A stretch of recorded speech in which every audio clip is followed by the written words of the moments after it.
She crawled to his door on her hands and knees, leaving a trail of blood in the Montana snow, and when Caleb Anderson opened that door, she looked up at him with a knife in her shaking fist and terror in her eyes, ready to die fighting rather than be touched again. He didn't reach for her. He didn't speak. He just knelt down in the cold and waited. And when she finally asked why he wasn't leaving, Caleb said the words that would change both their lives forever. If you've ever felt like no one was coming, stay with us. Subscribe, watch to the end, and tell us in the comments, what city are you watching from tonight? The blood was what stopped him. Caleb Anderson had been coming down the ridge trail at dusk the way he always did.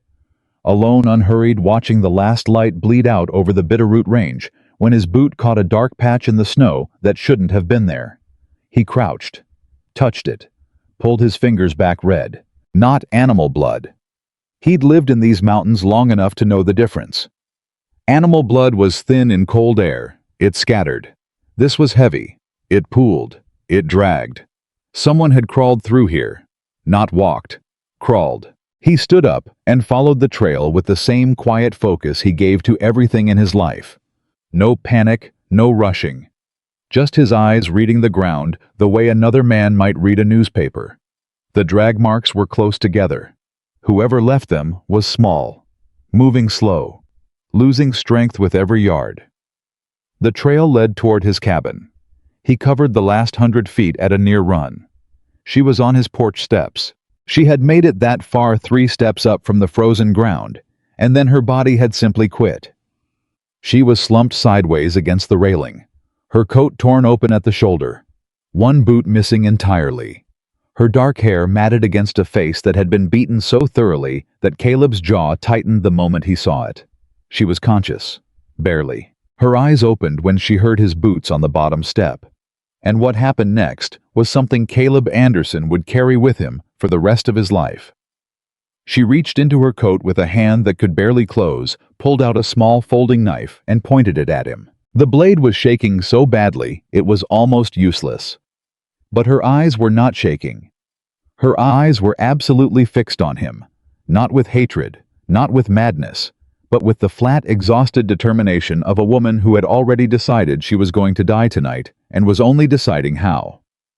Caleb stopped. He did not reach for her. He did not raise his hands in the reassuring way men did when they wanted to seem harmless. He did not say, "Easy now, or I won't hurt you." The kinds of words that meant nothing, because any man who ever hurt a woman had probably said the same thing in the same gentle tone right before he did it. He just stopped. And he looked at her. And after a long moment, he sat down on the bottom step. She watched him do it. The knife didn't lower. "You crawled a long way," Caleb said. "Nothing. You're losing blood from that shoulder, and your feet." He glanced at the missing boot. "Left foot's going to be frostbitten before another hour passes." The knife trembled. "I'm going to stand up," Caleb said, "and go inside. I'll leave the door open. If you want to come in, come in. If you don't, I'll bring a blanket out and you can decide from there." He stood slowly, turned, opened his door, left it open the way he said he would, and walked into the light and warmth of his cabin without looking back.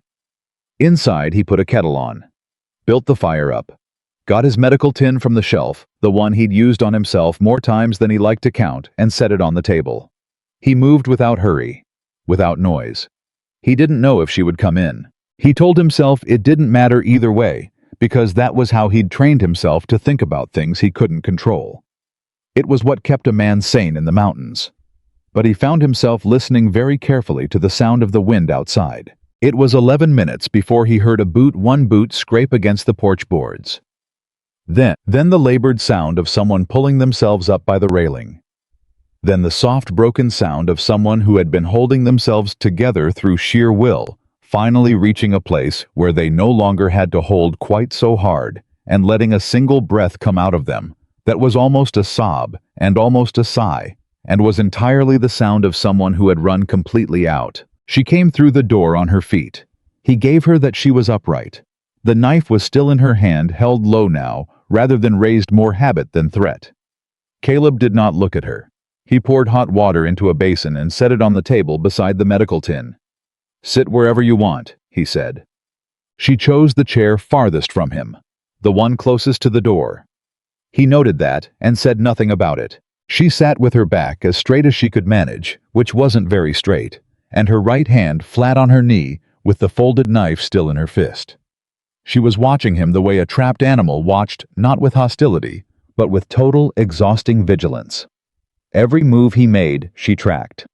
Every time he shifted his weight or turned to reach for something, her shoulders pulled in slightly preemptively.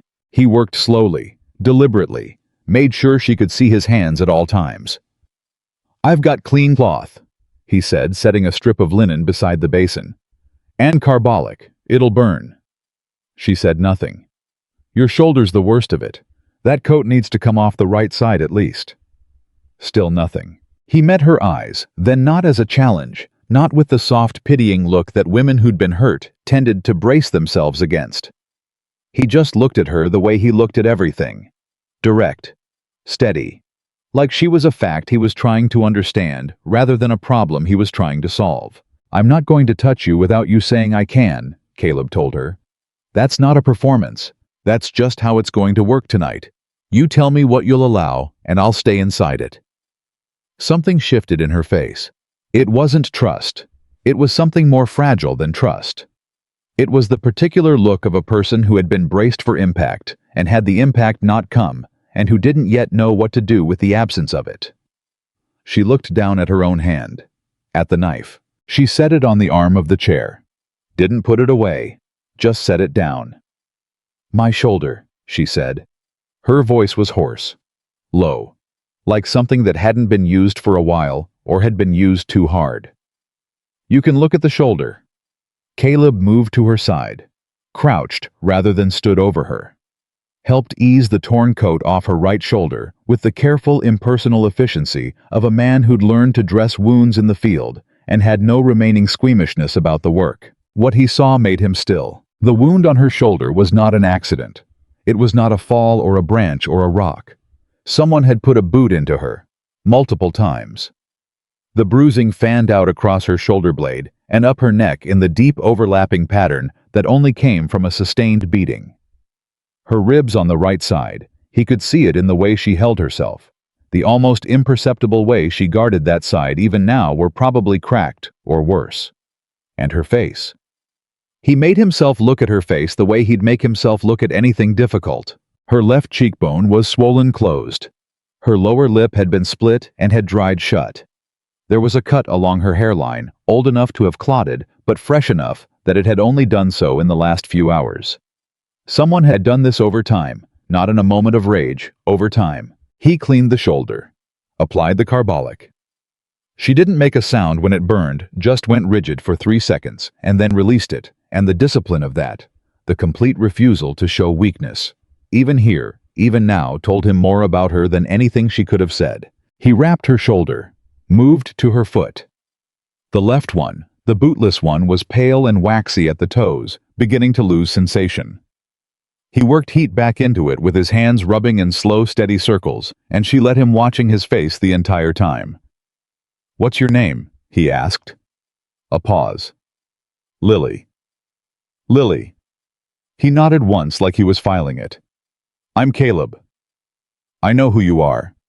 He looked up at that. People in Harker's Crossing talk about the man on Ridgeline. A ghost of something crossed her face. Not quite humor. More like the memory of humor. "They say you came up here after the war and never came down." Mostly true. "They say you're dangerous." Also mostly true. Another of those pauses that weren't silences so much as spaces where she was deciding something. "I didn't know where else to go." Caleb wrapped her foot, sat back. "How far did you walk?" he asked. "I didn't walk." Her voice was flat, factual. "I walked when I could. I crawled when I couldn't." "From where?" "The East Fork Trail. The Bennett property." She watched his face to see if he recognized the name. He did. "That's 4 miles from here, closer to 5. Lily said nothing. Caleb looked at her for a long moment. At the state of her. At the 4 or 5 miles that state represented in the dark in the cold one boot crawling when she had to. He asked the only question that mattered. Who did this to you? She didn't answer right away. She picked up the knife from the arm of the chair and turned it over in her fingers, not threateningly, just thinking. A habit, maybe. Something to do with her hands when her mind was working through something difficult. If I tell you, Lily said carefully, what do you do with it? That depends on what it is. That's not an answer. No, Caleb agreed. It's not. She looked at him. People have heard things before, in town, and nothing happened. Knowing something and doing something about it are different things. They are. So what makes you different? Caleb was quiet for a moment. Outside, the wind had picked up, throwing snow against the cabin walls in long, sustained bursts. The fire shifted. The kettle had gone quiet. I don't know if I am, he said finally. I don't have a badge. I don't have a deed to your land or a lawyer or any connections to anyone in any courthouse. He paused. What I have is this mountain, and the fact that I've been left alone on it for 6 years, because people around here have decided it's easier to leave me alone than to find out why I came up here in the first place. Lily studied him. Are you a violent man, Caleb Anderson? A long beat. I used to be, he said. By necessity. I don't carry that lightly. She seemed to accept that, not as reassurance as information. Victor Hale, she said. The name hit the room like a stone dropped in still water. Caleb recognized it. He kept his face neutral, but he recognized it. Victor Hale was not a man you didn't know if you'd spent any time in the territory. He ran cattle on the South Range, owned a third of the commercial buildings in Harker's Crossing, and had a reputation that people described very carefully in very measured tones, the way you described weather that was capable of killing you. I wants our land, Lily said. Bennett land, my father's land. 40 years my family has worked that property. My father broke that ground. My mother is buried in it. Her voice stayed level, but her hand tightened on the knife. Hale's been after it for 2 years, first with offers, then with lawyers, then with other methods. What other methods? Our fences cut, our well fouled, our cattle driven off. She said each item like she was reading from a list she'd memorized. My father's hired hand beaten so badly he left and didn't come back.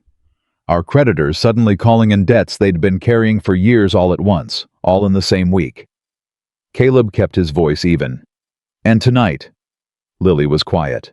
Tonight my father went to Harker's Crossing to meet with the county agent. There's a hearing scheduled. Land title dispute.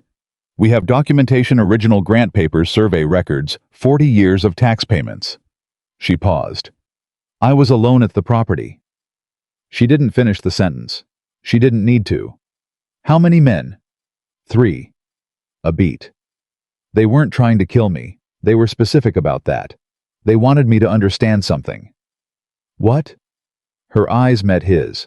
That there was nothing I could do, Lily said. That my father would understand when he came home and found me that there was nothing he could do either. That the smart choice, the only choice, was to take whatever Hale offered and get out. She looked down at her hand. They said it very clearly, very calmly. Her jaw set. Like it had already been decided. The fire crackled. The wind screamed outside. Caleb sat with that for a moment, not processing it exactly, because he had understood it immediately, but giving it the weight it deserved. Where's your father now? Still in town, I think. He doesn't know. I couldn't. She stopped, started again. I couldn't get to town. The horses were gone when I got to the barn, so I came here. Why here? She looked at him with an expression that was almost impatient. I told you. People talk about you. The man on Ridgeline. A pause. I didn't know where else to go, and I needed to find someone they were afraid of. Caleb didn't respond to that. He stood and moved to the stove, poured hot water into 2 cups, brought them back. Set one within her reach without putting it in her hand. You need to sleep, he said. I need to get back to the... Your foot isn't right yet and you're running a fever. He kept his voice even but firm. You'll be of no use to your father or your land if you collapse in the snow between here and there. You need sleep. In the morning we talk about what comes next. She opened her mouth, closed it. "There's a cot in the back," Caleb said. "I'll take the chair." "I'm not going to—" "I know." He said it simply, like it required no explanation. "The chair's fine. I've slept in worse." She looked at him. He could see her working through it, the calculation of a woman who had learned the hard way to run every offer of help through a filter of what it was likely to cost her.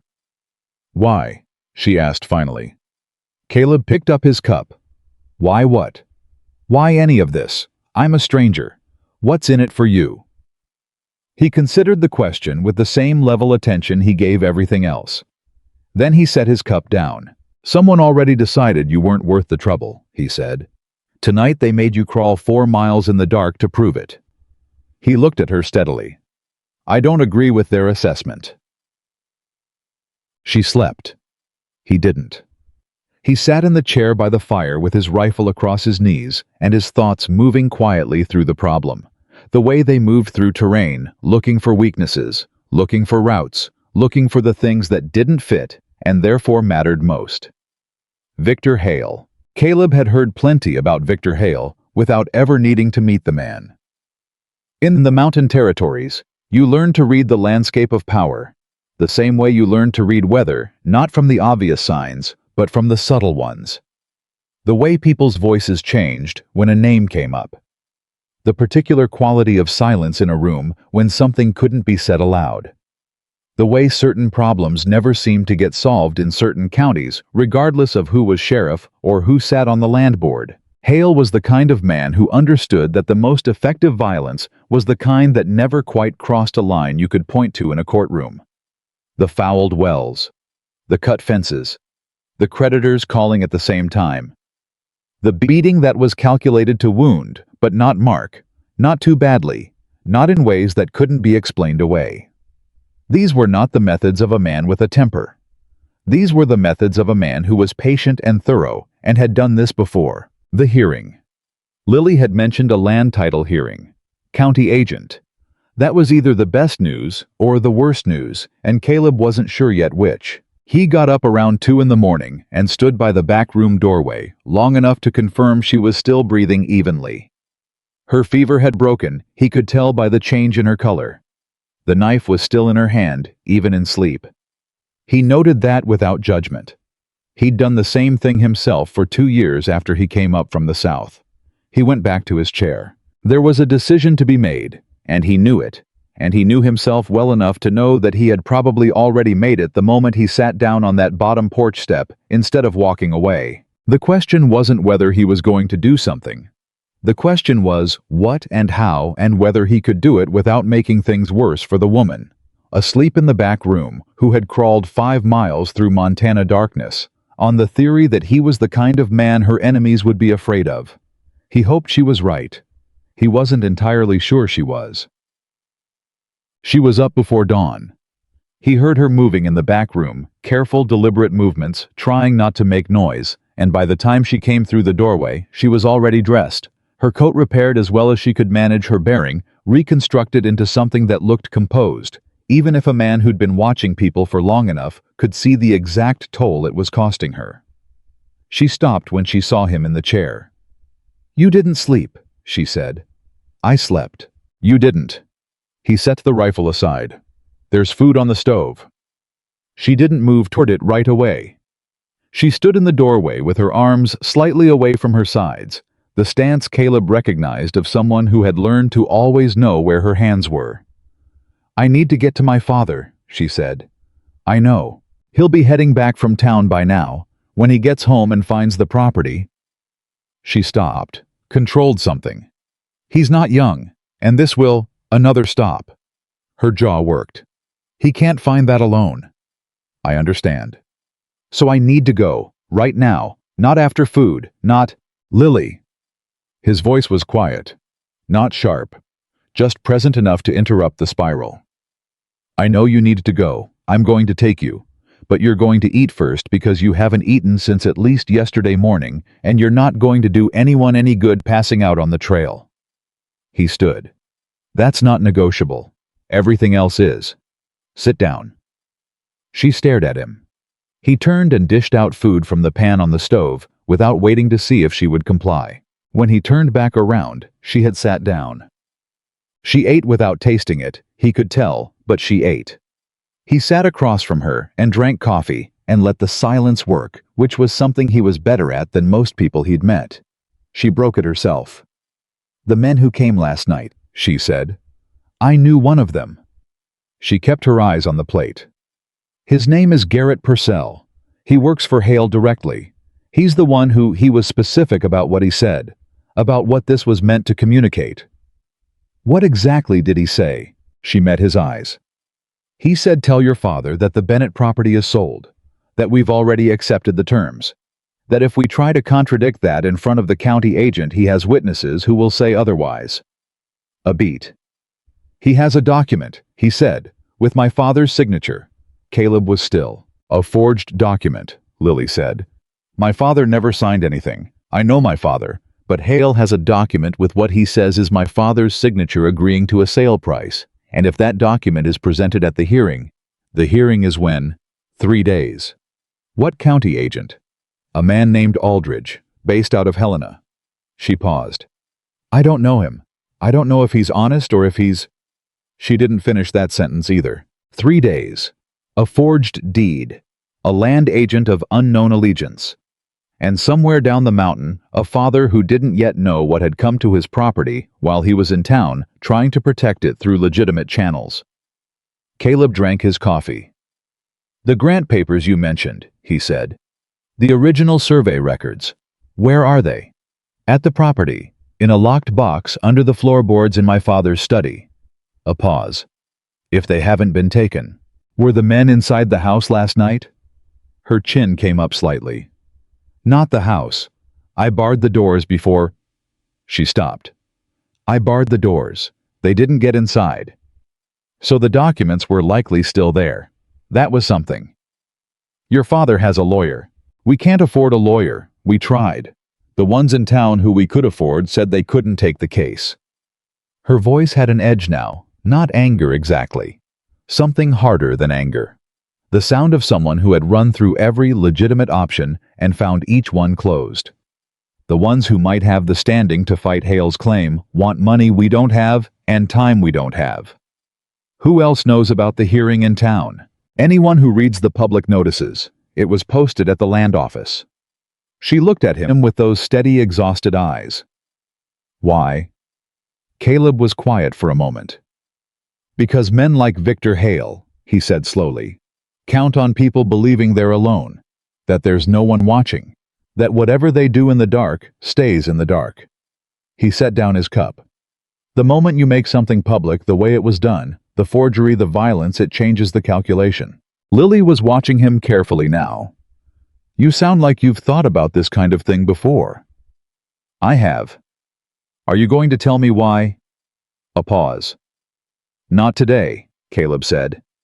She accepted that, filed it, said, "So what do we do?" He looked at her. At the woman who had crawled 5 miles through Montana, dark with a knife in her hand, and arrived at a stranger's door because she needed someone her enemies were afraid of.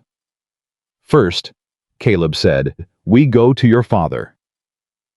They rode down the mountain in the early gray of morning, Caleb's horse moving steady on the frozen trail, while Lily sat behind him, and after 30 minutes of silence, she spoke. "You asked me who did this," she said. He waited. "I've been thinking about that, all night." Her voice was quiet but clear. "Because the honest answer is that it wasn't just last night. Last night was the physical part. But the rest of it, the fences, the well, the creditors, the threats that's been going on for 2 years." A pause.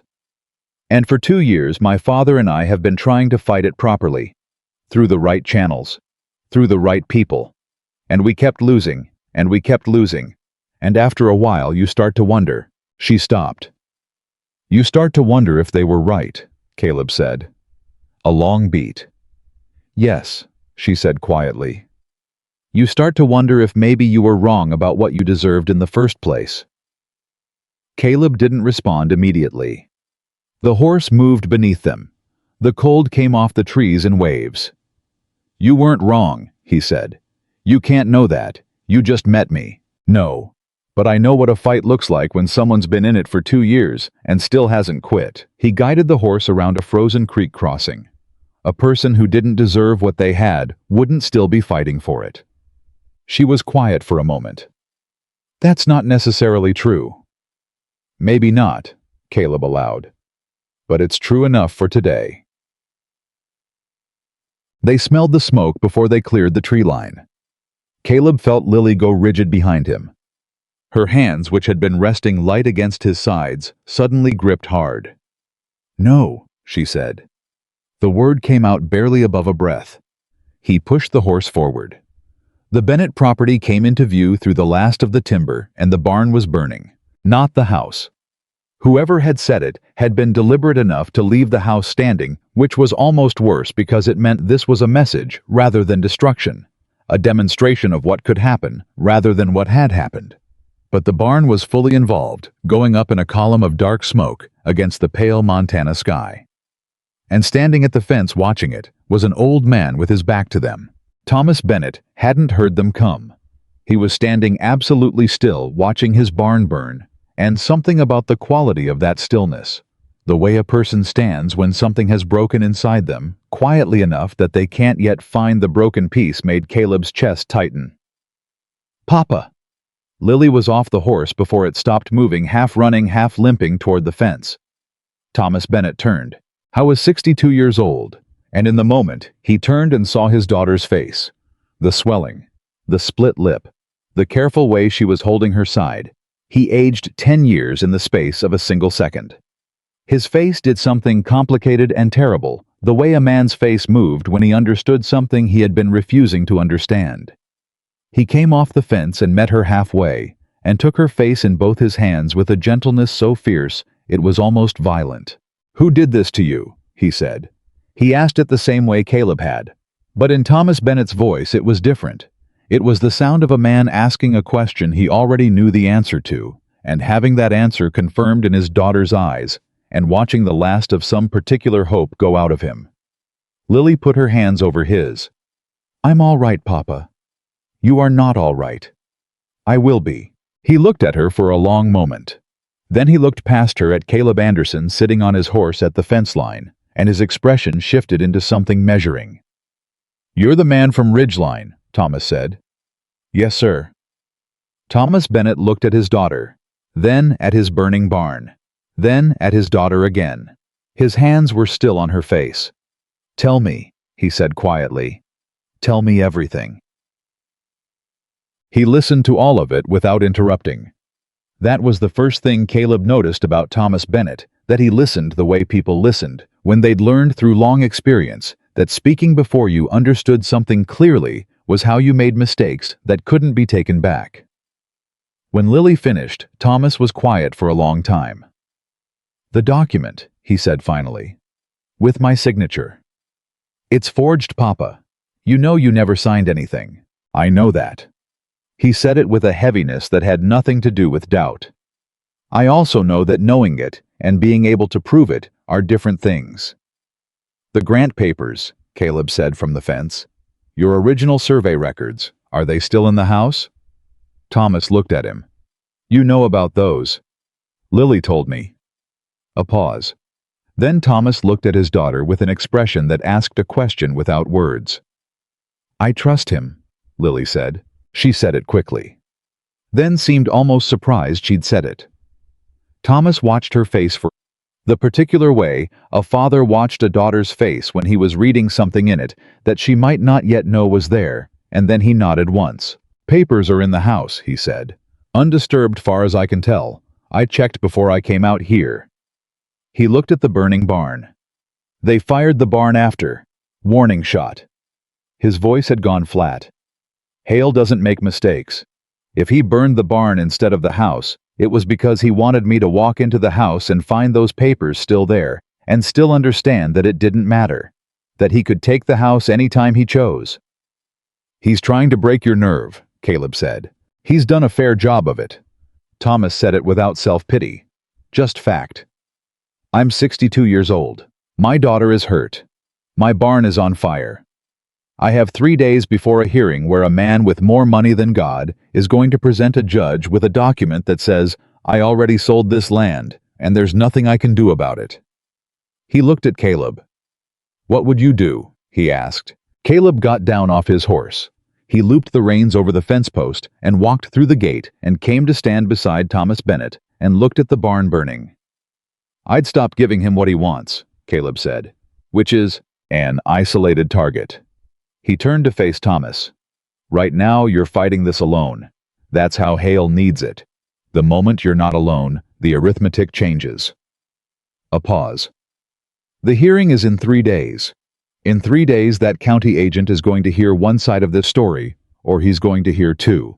That's the only question that matters right now. Thomas studied him. And you're proposing to be the other side of the story. I'm proposing to make sure the other side of the story gets heard. Caleb met his eyes. I'm not a lawyer.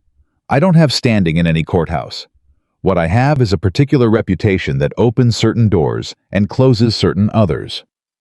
A beat. And I have 6 years of very careful attention to everything that happens in this territory, because when a man lives alone on a mountain paying attention to his surroundings is the difference between living and not.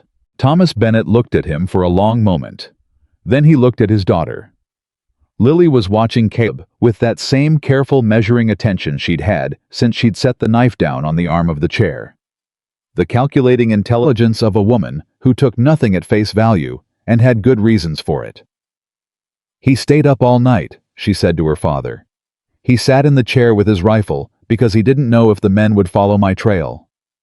Thomas absorbed that. The barn, Caleb said, pulling their attention back. We let it burn. There's nothing to save and we're not going to waste energy on it. He looked at Thomas. We need to get those papers. We need to talk about exactly what the forged document says and what it doesn't say. And we need to figure out what Aldridge, the county agent, what kind of man he actually is. And if he's Hale's man already. Caleb's expression didn't change. Then we need to find the person above him, he said quietly, who isn't. Thomas Bennett watched the barn for another moment. The fire was beginning to drop, the structure going inward, now collapsing with a series of heavy sounds that seemed to come up through the ground as much as through the air. Then he straightened, squared his shoulders, turned away from the burning. Come inside, he said. They spread the papers on Thomas Bennett's kitchen table. The original land grant. Survey maps from 1841, hand-drawn ink gone brown at the edges. Tax records going back 37 years, everyone paid, everyone stamped. Letters between Thomas's father and the territorial governor about the initial claim. Letters between Thomas himself and the county land office over the years, receipts for boundary adjustments, correspondence about the road easement along the north fence. 40 years of a family's careful, unglamorous record-keeping, laid out on a kitchen table while a dead woman's name. Caleb had seen it on the Bible on the shelf. Eleanor Bennett, 1821 to 1869, seemed to sit in the room with them. Caleb went through it systematically. He'd learned to read documents with the same attention he gave to terrain, looking for the things that were there and the things that weren't. The shapes of problems before they became visible. The grant, he said. Original signatory. My father, Samuel Bennett. And the current deed is in your name. Transfer was made when my father died, 1871. All proper and recorded. Where recorded? County Land Office, Helena. Copy there as well as your copy here. Thomas paused. Should be. Was when I last checked, 3 years ago. We need to verify that it's still there. Caleb looked up. If Hale's been as thorough as he seems, he'd know that a recorded copy in Helena is the thing that makes a forged bill of sale difficult to sustain. Difficult, not impossible, but difficult. Lily had been listening, seated across the table, her hands flat on the wood. You're saying he might have tampered with the county records. I'm saying a man who has the patience to spend 2 years dismantling a family's livelihood systematically, and the connections to forge a deed, probably thought about the county records. He kept his voice neutral. It's worth knowing. How do we find out we can't get to Helena in 3 days? We don't need to go to Helena. Caleb turned to Thomas. The county agent Aldridge, he'll have access to Helena records. It's part of his function. If the record in Helena has been altered or removed, he should be able to tell you that. The question is whether he will. And how do we find that out before the hearing? By talking to him first. Caleb paused. Before Hale does. Thomas and Lily exchanged a look. Aldridge arrives in Harker's Crossing tomorrow afternoon, Thomas said. He's set to meet with Hale's lawyers in the morning before the hearing. Then we need to see him tomorrow evening. Caleb folded his hands on the table. Not the morning of the hearing when Hale's version is already in his head. Tomorrow evening when it's fresh territory. He won't necessarily want to hear us. No, Caleb agreed. He won't, which is why I need to know more about him before tomorrow. He looked at Thomas. Is there anyone in Harker's Crossing you trust? Someone who knows the town well and isn't connected to Hale, Thomas thought. His jaw worked slightly. There's a woman, Margaret Holloway, runs the boarding house on the main street. She knows everyone who comes through town, and she's never had any use for Victor Hale. He tried to buy her property 3 years ago, and she ran him off her front porch with a broom. Lily made a small sound that was almost a laugh. It surprised her Caleb could tell, like her own reaction caught her off guard. Margaret will know about Aldridge, Thomas said. If he's stayed in her house before, she'll have his measure. Can you reach her today? I can. Then that's where we start. Caleb looked at both of them. I need you both to understand something before we go any further. He kept his voice level. Even. What I'm proposing is not a guaranteed outcome. Hale has money and connections and a 3-day head start on this narrative. What we have is documentation, the truth, and the fact that we're willing to move faster than he expects. He paused. That last part is the most important. Thomas was watching him. You've done this kind of thing before. It wasn't quite a question. Caleb didn't answer it directly. I've been in situations where everything official was arranged against the right outcome, he said, and I've seen what changes that and what doesn't. And what changes it? Light, Caleb said simply. Enough light that the people doing the wrong thing can no longer count on the dark. Thomas Bennett sat back in his chair and folded his hands and looked at the papers spread across his table. His father's handwriting. His own handwriting. 40 years of a family's insistence that they had a right to exist on this land, and something moved through his face that wasn't quite hope yet, but was something that lived in the same direction as hope. He looked at his daughter. Lily was watching Caleb. All right, Thomas said quietly. Tell me what you need, Thomas said quietly, and for the first time since Lily had crawled out of the dark and onto a stranger's porch steps. The shape of a plan began to exist in the same room as the shape of their fear. Caleb reached across the table and turned the land grant so Thomas could see the bottom edge.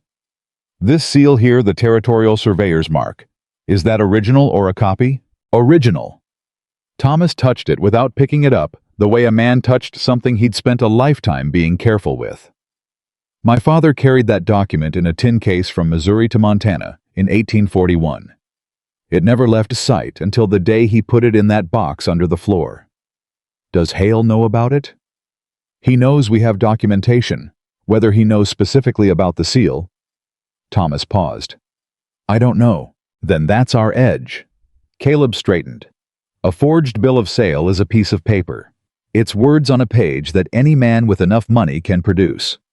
But a territorial surveyor's seal from 1841 is a specific physical object, and forging one well enough to survive scrutiny from a county agent is a different kind of work entirely. He looked between them. If Aldridge is even marginally honest, not fully honest, just marginally, that document alone creates enough doubt to pause the hearing.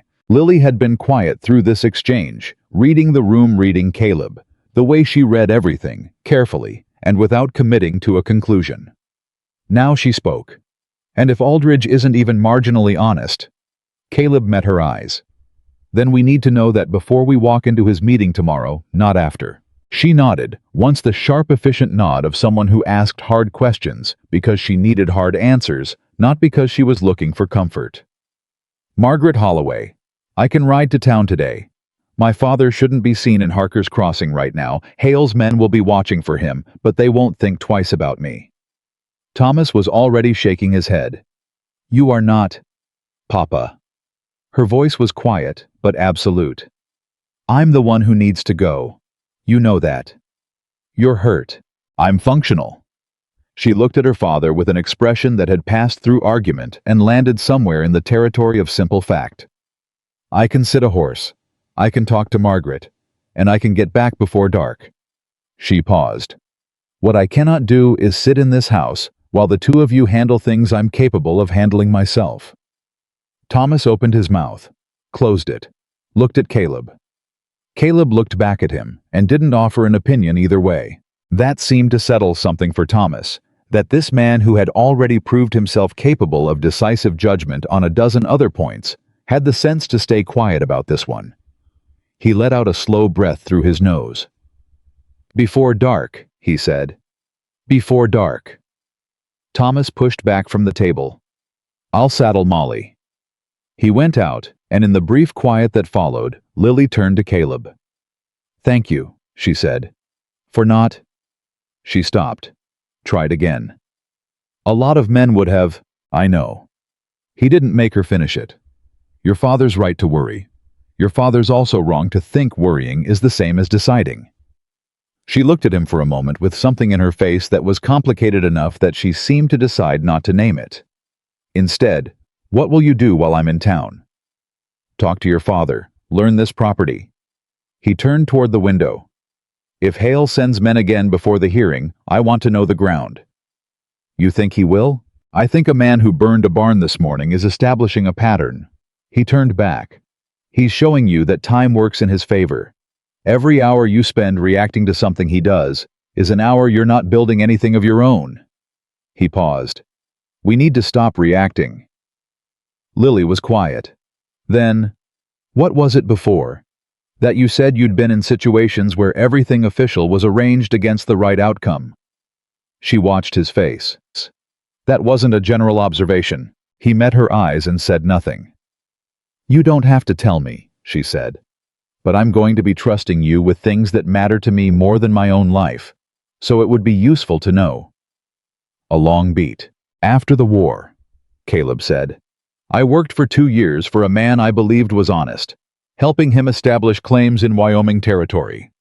Land surveys, boundary disputes, negotiating with ranchers who'd been on the land before the official records caught up." He paused.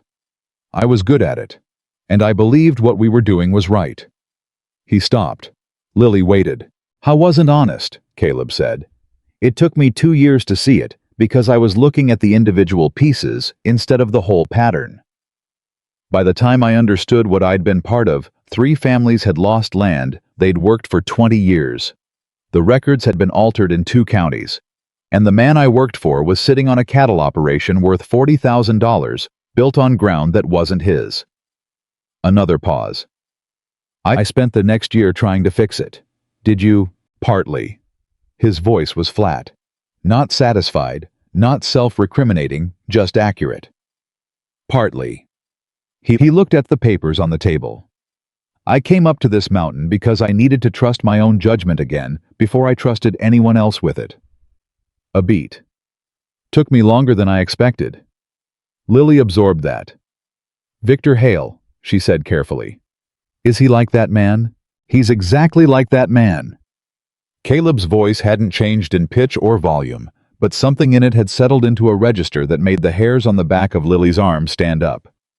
"Which means I know every move he's going to make, and that's the first real advantage we have."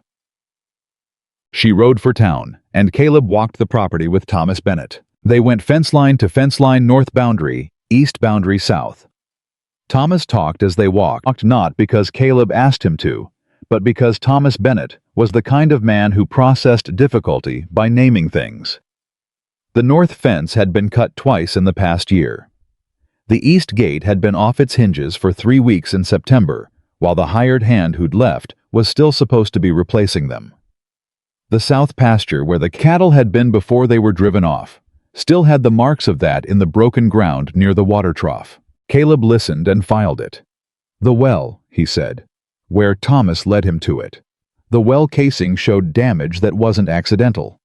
A deliberate crack in the stone near the water line, the kind that would allow surface runoff to contaminate the water table gradually enough that you'd be sick for weeks before you understood why.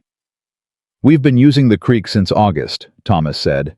Caleb crouched at the well casing and looked at the crack. "This was done by someone who knew what they were doing, not a hammer job, something more precise." "I know. Did you report it?" Thomas's expression answered before his words did. "I reported the fence cuts. I reported the cattle drive. I reported the threats against my hired hand." He looked at the well. "The sheriff in Harker's Crossing is a man named Dodd. Deputy sheriff, technically. The actual sheriff is based in the county seat." He paused. "Dodd came out, looked at the fence, wrote something in his book, and told me it was probably drifters." A longer pause. "The second time he told me I should think carefully about whether the trouble was worth staying for. Dodd works for Hale. I can't prove it. Does he need to be proved right now, or does he just need to be known?" Caleb stood. "For what we're doing in the next 3 days, we don't need to touch Dodd. We need to get around him." Thomas watched him. "You keep saying we. You've been on this property for 3 hours." "I know. You don't owe us anything." Caleb looked at him with that steady, non-defensive directness. "I'm aware of that." Thomas studied him for a moment longer than was polite. Then he turned back toward the house. "Come and tell me about Wyoming," he said, "while we wait for Lily." Caleb told him. Not everything. Not the worst of it. But enough that Thomas Bennett, a man who had spent 40 years reading people by the quality of their silences as much as their words, would understand what kind of man was sitting at his kitchen table. He told Thomas about the land agent in Wyoming, about the pattern he'd missed, about the moment 2 years in when a widow in Laramie County had put a forged receipt in his hand and asked him with absolute genuine confusion why he was telling her that her husband had agreed to this price when her husband had been dead for 4 months before the date on the receipt. He told him about the year he'd spent after that. The county records he'd tracked down in 3 different jurisdictions. The witnesses he'd found, and the ones he hadn't been able to find. The hearing in Cheyenne where 2 families had gotten their land back, and one hadn't, and the way that one hadn't had sat in his chest ever since like a stone he couldn't shift. He did not tell Thomas why he'd trusted the land agent in Wyoming in the first place. He wasn't ready for that conversation yet. Thomas listened to all of it with his hands around a coffee cup and his eyes on the middle distance. When Caleb finished, Thomas was quiet for a long time. "The family that didn't get their land back," Thomas said finally. "What happened to them?" "Moved to Kansas. Relatives out there." Caleb paused. "They survived. It wasn't the same as what they should have had." Thomas nodded slowly. "And that's why you came up the mountain." "That's part of it." "What's the other part?" Caleb picked up his cup, set it down without drinking from it. "The land agent I worked for, when I finally understood the whole picture, I confronted him. I gave him the chance to make it right voluntarily." He paused. "He laughed at me. He said men like me always showed up eventually, and men like him always handled it the same way." Another pause. "He was wrong about that ultimately. But the month between the confrontation and the ultimate outcome—" He stopped. "That's the other part." Thomas absorbed this. "Were you hurt?" "I survived." Thomas nodded. He seemed to understand that surviving and being fine were different answers to different questions, and he had the grace not to push on the difference. "Why my daughter?" he said quietly. "You could have treated her injuries and sent her back when the weather cleared. Most men would have." Caleb was quiet for a moment. "Because she pointed a knife at me." He said it simply. "She crawled 5 miles in the dark. She was running a fever. She could barely hold the thing, and she still reached for it. Because she had already decided that if something bad was coming, she was going to face it." He paused. "A person who does that in that kind of condition isn't someone who should be alone when the morning comes." Thomas Bennett looked at him for a long time. Then he reached across the table and poured more coffee into Caleb's cup and said nothing, which was the Bennett family's way Caleb was beginning to understand of saying something that mattered. Lily came back at 4 in the afternoon. She came through the door with the particular controlled urgency of someone carrying information that was both important and complicated, and she put her coat on the hook and her gloves on the shelf and turned to face both of them with the look of a woman who had organized her thoughts on the ride back and was ready to deliver them efficiently. "Aldridge is honest," she said. "Or honest enough. Margaret has had him in the boarding house twice before he came through in 78 and again in 80. Both times she says he was straightforward, didn't accept anything beyond the standard county rates. And in 80, he ruled against a large ranching outfit in a boundary dispute that most people expected him to let slide." She paused. "He drinks 2 whiskeys after supper and reads, doesn't gamble, doesn't visit the saloon, and he's been heard to say that land fraud is the particular rot that kills territories." She took a breath. "He's also been in meetings with Hale's lawyers all afternoon." The room was quiet. "How long?" Caleb asked. "Margaret said they arrived at 2. She didn't know when they left. She sent her boy to watch and got word to me before I left town." Lily sat down. "That's 3 hours, maybe more." 3 hours with Hale's lawyers was a long time. Long enough for a man to absorb a detailed and carefully constructed version of events. Long enough for documents to be shown, explained, contextualized. Long enough if the lawyers were good for a narrative to settle into a man's mind as reasonable. "Does Hale have men watching who comes and goes from town?" Caleb asked. 2 men, outside the saloon. Margaret pointed them out. Lily's voice was flat. "I know one of them. He was there last night."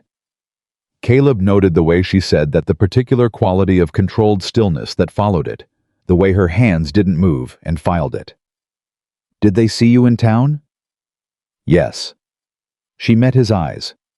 "I wanted them to. I wasn't hiding." Thomas shifted in his chair. "Lily, if I'd come in quietly and tried to avoid them, it would have suggested we're afraid and scrambling." She kept her eyes on Caleb. "If I came in on Molly in the open and did my business and rode back out, it says something different." Caleb looked at her. "What does it say?" "That we're not done." She paused. "That's what I wanted them to see." There was a long beat. "Good," Caleb said. Thomas made a sound that was not agreement, but he didn't argue. "The lawyers," Caleb said. "Do you know who they are?" "One of them I know, Carson Pell. He's out of Helena, works the land courts. The other one Margaret hadn't seen before." Lily thought for a moment. "Younger. She said he had the look of someone brought in specifically for this. A specialist." Caleb was quiet. Hale brought in a land fraud specialist from outside the territory for a hearing about a single parcel owned by a family with no legal representation. He let that sit in the air for a moment. "He's afraid." Thomas looked up sharply. "You think Hale is afraid? I think he's thorough. But this level of preparation for this specific property..." Caleb shook his head slightly. "He's not doing this because it's easy.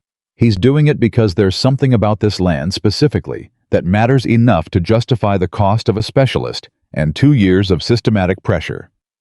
He turned to Thomas. "Is there anything about this property that's worth more than its face value?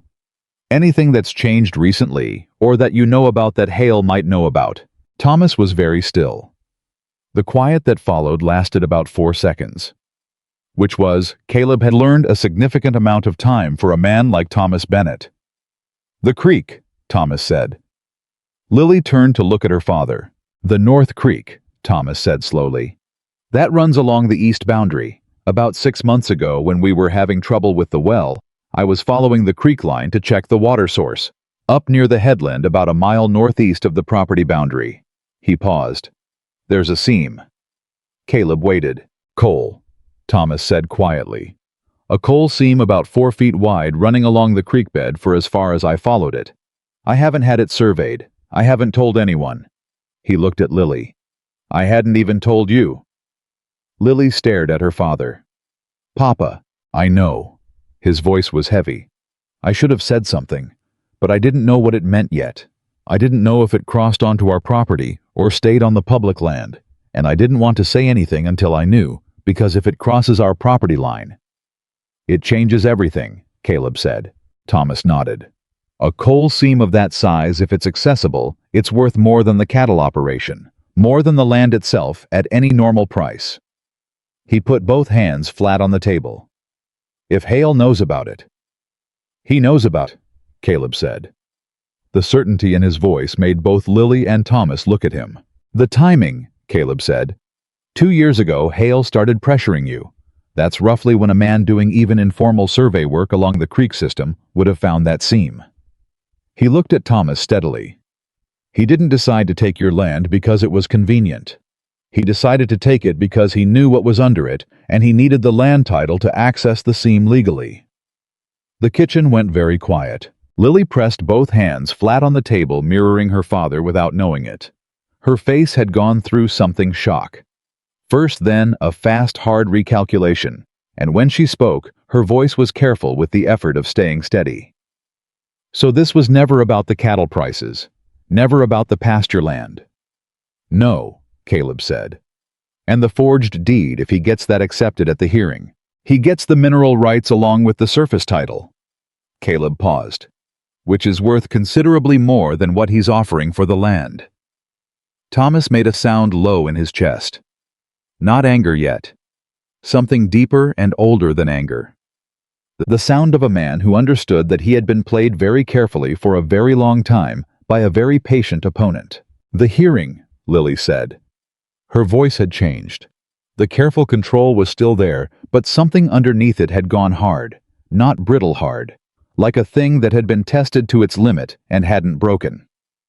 If Aldridge decides in Hale's favor, he loses the mineral rights along with the surface title, yes. Caleb looked at her. Which is why we need Aldridge to know about the seam before that hearing, because a county agent ruling on what he believes is a standard land title dispute is one thing. A county agent ruling on what he now knows is a mineral rights dispute of this scale, that's a different proceeding entirely. Hale's lawyers are going to fight that, Lily said. They're going to fight it hard. Caleb nodded. They'll argue the seam is on public land. They'll argue your father can't prove his boundaries extend far enough to include it. They'll argue a dozen things. He paused. And some of those arguments might even have merit. But the moment the scope of what's actually at stake is visible to Aldridge and visible to the public record. He stopped. It changes the kind of scrutiny the hearing gets. From Helena. From people in this territory who care about mineral rights and coal access. From newspapers, if it comes to that. Thomas looked at him sharply. Newspapers. Light, Caleb said. Remember, enough light. They ate supper in near silence, which wasn't the silence of defeat, but the silence of three people thinking hard and parallel, occasionally intersecting. Lily watched Caleb across the table when she thought he wasn't watching her, and she caught herself doing it and didn't stop. She was making a decision she couldn't quite name yet, assembling something from the accumulated evidence of the past 16 hours. The way he'd sat on the bottom porch step and waited. The way he'd looked at her injuries with anger and no pity. The way he'd said, I don't agree with their assessment, like it was a settled matter that required no further defense. She was used to making decisions with incomplete information. The last 2 years had cured her of the luxury of waiting until she was certain. When we see Aldridge, she said. Both men looked at her. I want to be the one who tells him about the coal seam. Her father began to say something. I'm serious, Papa, not because you can't, you can tell it better than I can, but because... She steadied herself. Because Aldridge is going to hear from Hale's lawyers that this is a confused old man's property dispute. They're going to paint you as someone who doesn't understand what he agreed to, or as someone making a desperate last-ditch argument. Her voice didn't waver. They won't expect me. They won't have a story ready for me. Thomas was very quiet. She's right, Caleb said. Thomas looked at him. I know she's right, Thomas said quietly. I just don't like it. I know. Caleb's voice had something in it that recognized that feeling precisely.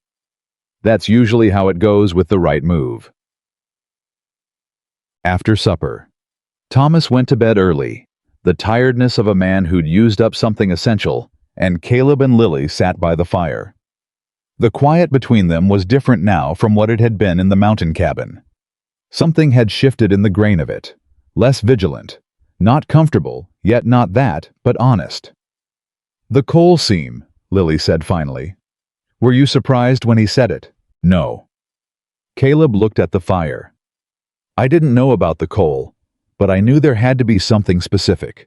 Men like Hale don't spend 2 years and this much money on something ordinary. You could have asked us outright. If you'd known and were hiding it, asking wouldn't have helped. If you didn't know, making you suspect there was something hidden would have shaken your confidence right when you needed it most. He paused. Better to let it surface on its own. Lily turned that over. That's a very calculated way to handle people. Probably. He didn't apologize for it. She looked at him with those eyes that stripped things down to their workable minimum. Is that what you're doing with us, calculating? He was quiet for a moment. I'm trying to get to a right outcome, he said. That requires understanding what's actually happening instead of what it appears to be happening. And it requires making decisions based on what's real rather than what's comfortable. He turned to look at her. If that's calculation, then yes. And what's real? She asked. Right now. What do you actually see? He met her eyes. A family that has something worth protecting and the will to protect it, he said. And an opponent who has consistently underestimated that. He paused. And a window 3 days, maybe a little more, in which the underestimation can be made to cost him. Lily was quiet. He hurt you, Caleb said. The directness of it was almost startling. He hadn't approached it obliquely or carefully, but simply said it the same way he said everything. Last night. Those men. He kept his eyes on the fire. That's not a thing I'm going to forget when we're in the room with Aldridge tomorrow. You need to know that. Whatever I seem to be steady neutral, just working a problem underneath that I have not forgotten for 1 second what they did to get you to my door. The fire crackled. Lily's hands were still on her knees. Good, she said quietly. Something shifted in the room. Not dramatic. Not the kind of shift you'd write songs about. Just the small, solid shift of two people understanding each other accurately for the first time. Get some rest, Caleb said. Tomorrow we go to Harker's Crossing, and we don't come back without Aldridge's ear. She stood, moved toward the back room, stopped at the doorway. Caleb. She didn't turn around. The woman, in Laramie County, the widow. He waited. What was her name? A long pause. Clara Donovan, he said. Lily was quiet for a moment. Did she know that you tried? Yes. Was that enough for her? He looked at the fire for a long time. I don't know, he said. I never asked her. Lily stood in the doorway for a moment longer. I think it was, she said quietly.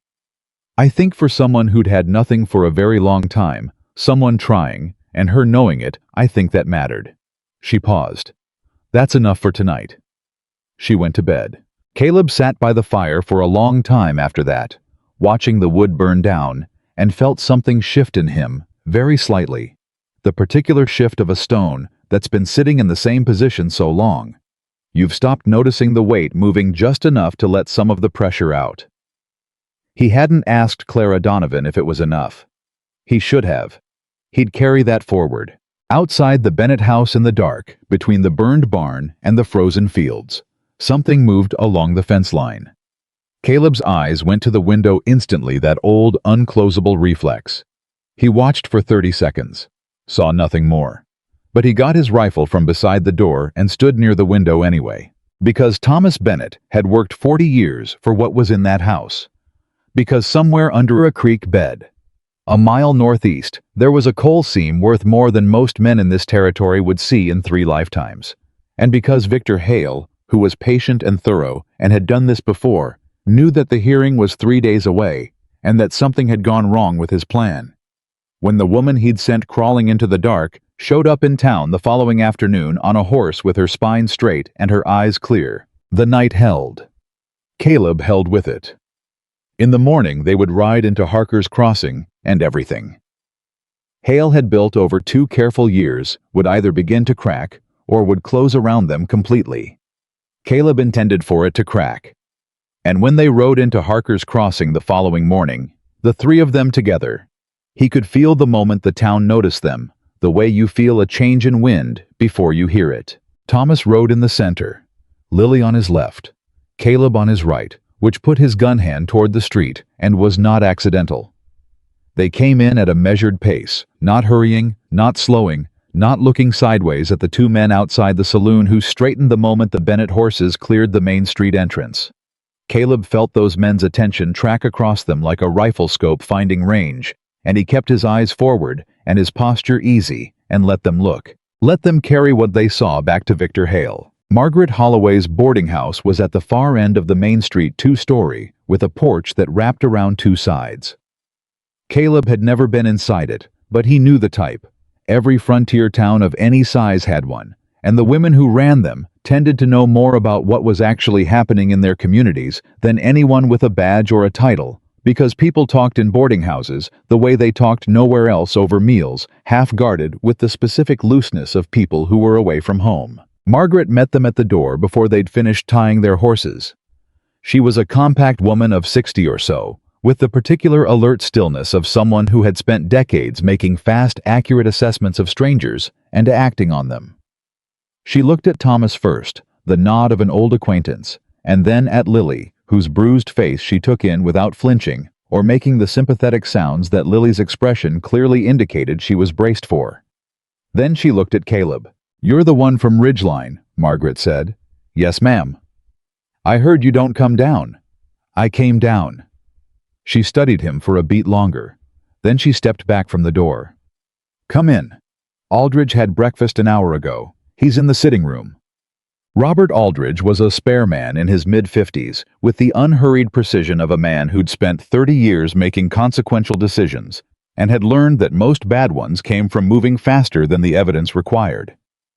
He was reading when they came in, and he set the book down and looked at them with a calm that Caleb recognized as professional. The same kind of calm Caleb maintained himself, the kind that was a choice rather than a temperament. He took in the group the way he took in everything systematically. Thomas first, then Caleb, then Lily. His eyes stopped briefly on Lily's face, and the assessment there was quick and private. "Mr. Bennett," Aldridge said. He did not stand, but his voice was respectful. "I've been expecting someone from your side to reach out. I didn't expect it would be before the hearing." "Would you have preferred after?" Thomas asked. A slight pause. "No. Sit down, all of you." They sat. Margaret positioned herself near the door in a way that was technically leaving the room and practically staying in it, and nobody commented on that. "My name is Caleb Anderson," Caleb said. "I'm not a lawyer, and I'm not a representative of the Bennett family in any official capacity. I'm here as a private individual with information relevant to this proceeding." Aldridge's eyes moved to him. "What kind of information?" "The kind that changes what this proceeding is actually about." Caleb kept his voice level. "What Hale's lawyers told you yesterday, what they presented this as, was a straightforward land title dispute. A signed bill of sale, a willing seller, a clear transfer of property." That's a fair summary of what I heard. It's also incomplete in a specific way that I think you need to know before you walk into that hearing. Caleb nodded toward Lily. "Miss Bennett." Lily had been watching Aldridge since they sat down, making the same kind of read Caleb was making, looking for the man underneath the professional stillness. Now she leaned forward slightly, not aggressively, just closing the distance enough to make what she was about to say feel personal rather than procedural. "My father never signed anything," she said. "That document is forged. We can speak to that directly, and we're prepared to do so." She paused. "But there's something else you need to know. Something about why Victor Hale wants this land specifically. Not what it's worth on its face, but what's under it." Aldridge was very still. She told him about the coal seam. She told it the way she'd been thinking about how to tell it since the previous night, factually, specifically with the geographic details her father had given her: the location, relative to the property boundary, the width of the seam, the length she'd followed along the creek bed. She told it without drama, and without exaggeration, and without asking him to believe her, just presenting it as information he was entitled to have. When she finished, the room was quiet. Aldridge looked at Thomas. "Did you have this surveyed?" Thomas said. "I found it 6 months ago. I've told no one. Until last night. You told no one. Aldridge's voice was careful. Not even in town. Not even my daughter. Thomas held his eyes. Because I didn't know what it meant yet for the boundary question. If the seam crosses onto public land, it changes things. If it's entirely within our boundary, it changes them considerably more. Aldridge was quiet for a moment. The document Hale's lawyers presented includes a mineral rights clause. The air in the room changed. Standard language, Aldridge continued, watching their faces. Or what appears to be standard. It transfers all surface and subsurface rights in perpetuity. I noted it when I read the document. I thought it was routine. It's not routine, Caleb said. It's the whole point. Aldridge turned to look at him. A long, measuring look. You seem very certain of what Victor Hale's point is, Mr. Anderson. I've seen this done before. Caleb didn't elaborate. The pattern is specific. Systematic pressure over a period of years to make the target feel isolated and out of options. A forged document that appears to resolve the situation on terms just good enough that a desperate family might plausibly have accepted them. A mineral rights clause buried in language designed to look standard. He paused. The goal isn't the land. It never was. The goal is what's under the land, and the land title is how you access it legally. Aldridge sat with that.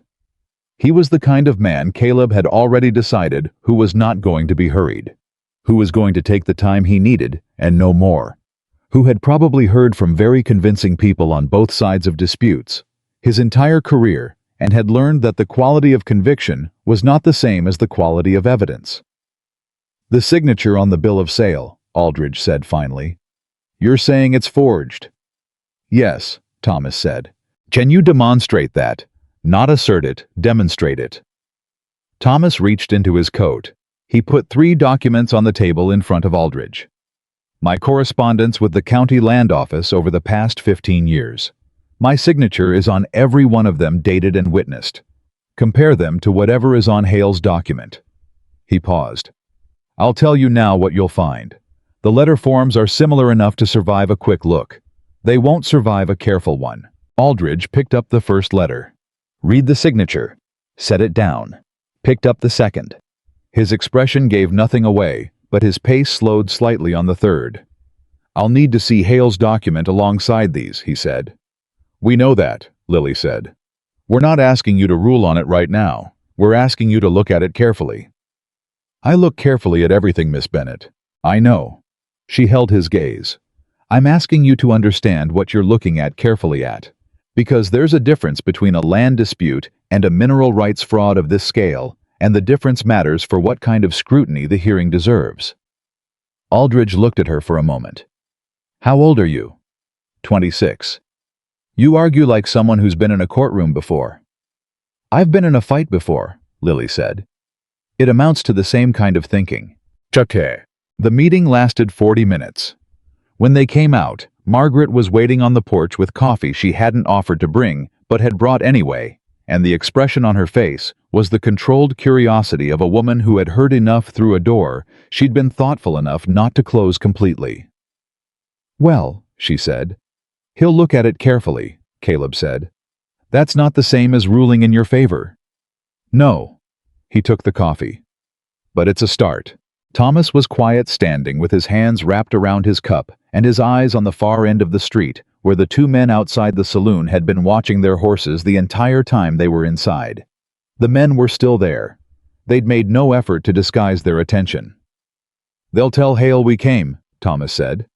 They already did, Caleb said. About 10 minutes after we tied up, someone slipped out the saloon's back door. He'd seen it from Margaret's front window. Hale knows. Thomas absorbed that. Then what happens now? Before Caleb could answer, Margaret's boy, 12 quick-eyed, came around the corner of the porch at a near run. He stopped in front of Margaret and said something in a low voice that made her expression shift. What is it? Lily asked. Margaret looked at Caleb. Carson Pell just walked into the land office, alone, without the other lawyer. Caleb set down his cup. How long ago? 5 minutes. The land office was where the public notice of the hearing was posted. It was also where any request to examine documents, such as, for example, the documents in a pending land title dispute, would be submitted formally.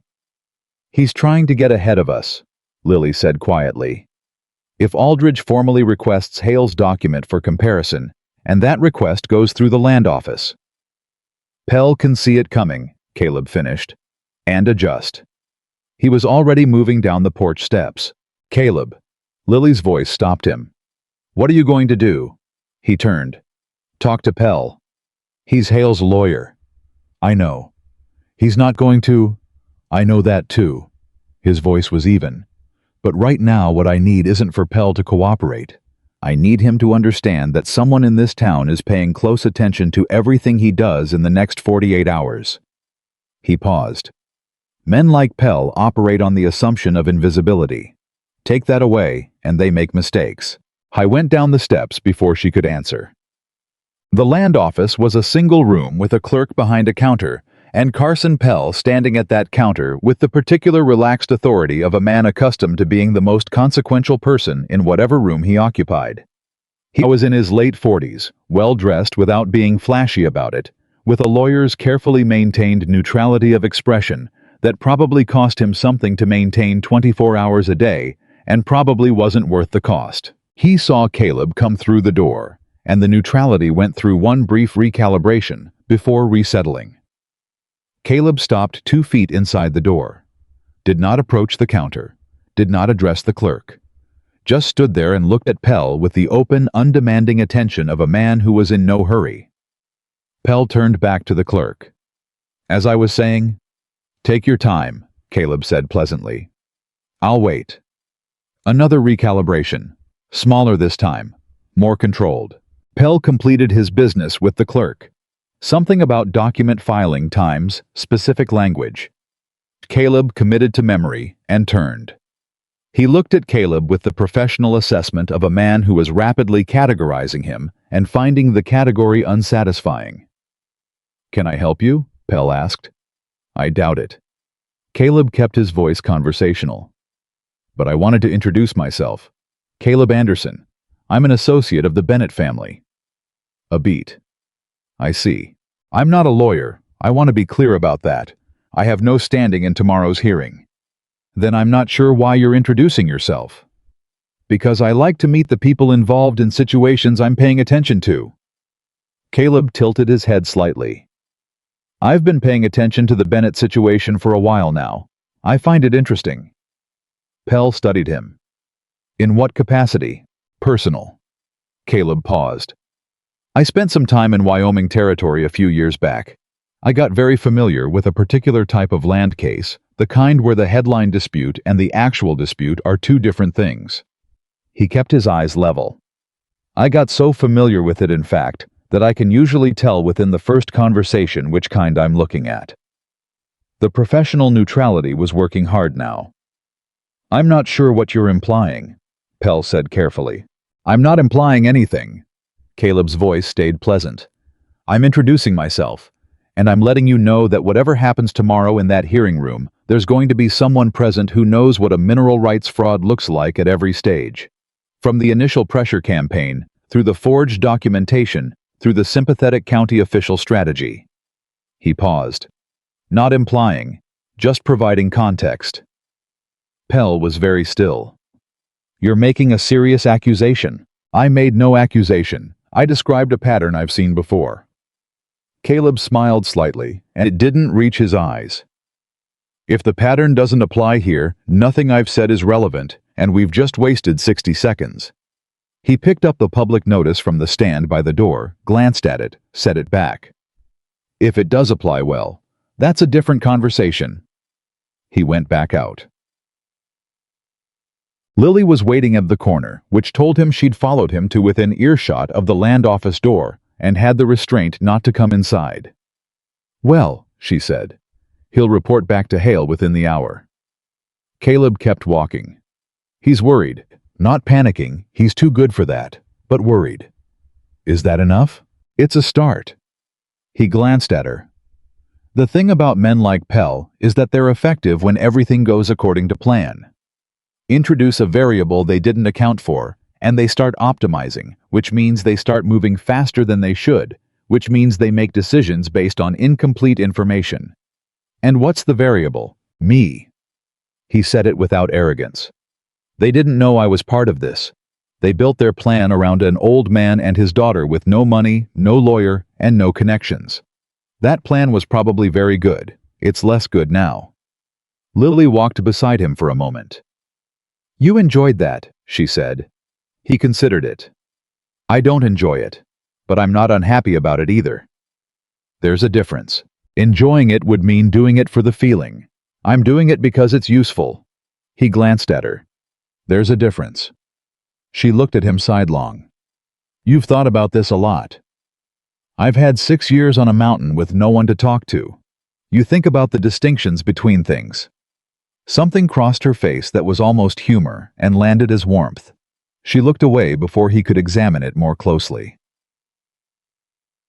They found Thomas in Margaret's kitchen, where Margaret had apparently decided that Thomas Bennett needed feeding, regardless of whether he asked for it, and Thomas had apparently decided that arguing with Margaret Holloway was a project he didn't have the energy for today. He looked up when they came in, read their faces. Aldridge. He'll look carefully, Lily said. Pell. He knows we're watching, Caleb said. Thomas was quiet for a moment. Then he looked at Caleb with the particular directness of a man who had been building to something. There's something I didn't say in front of Aldridge. Caleb pulled out a chair. Deputy Dodd, Thomas said. He came to the property this morning, after you left for town. He must have... He stopped.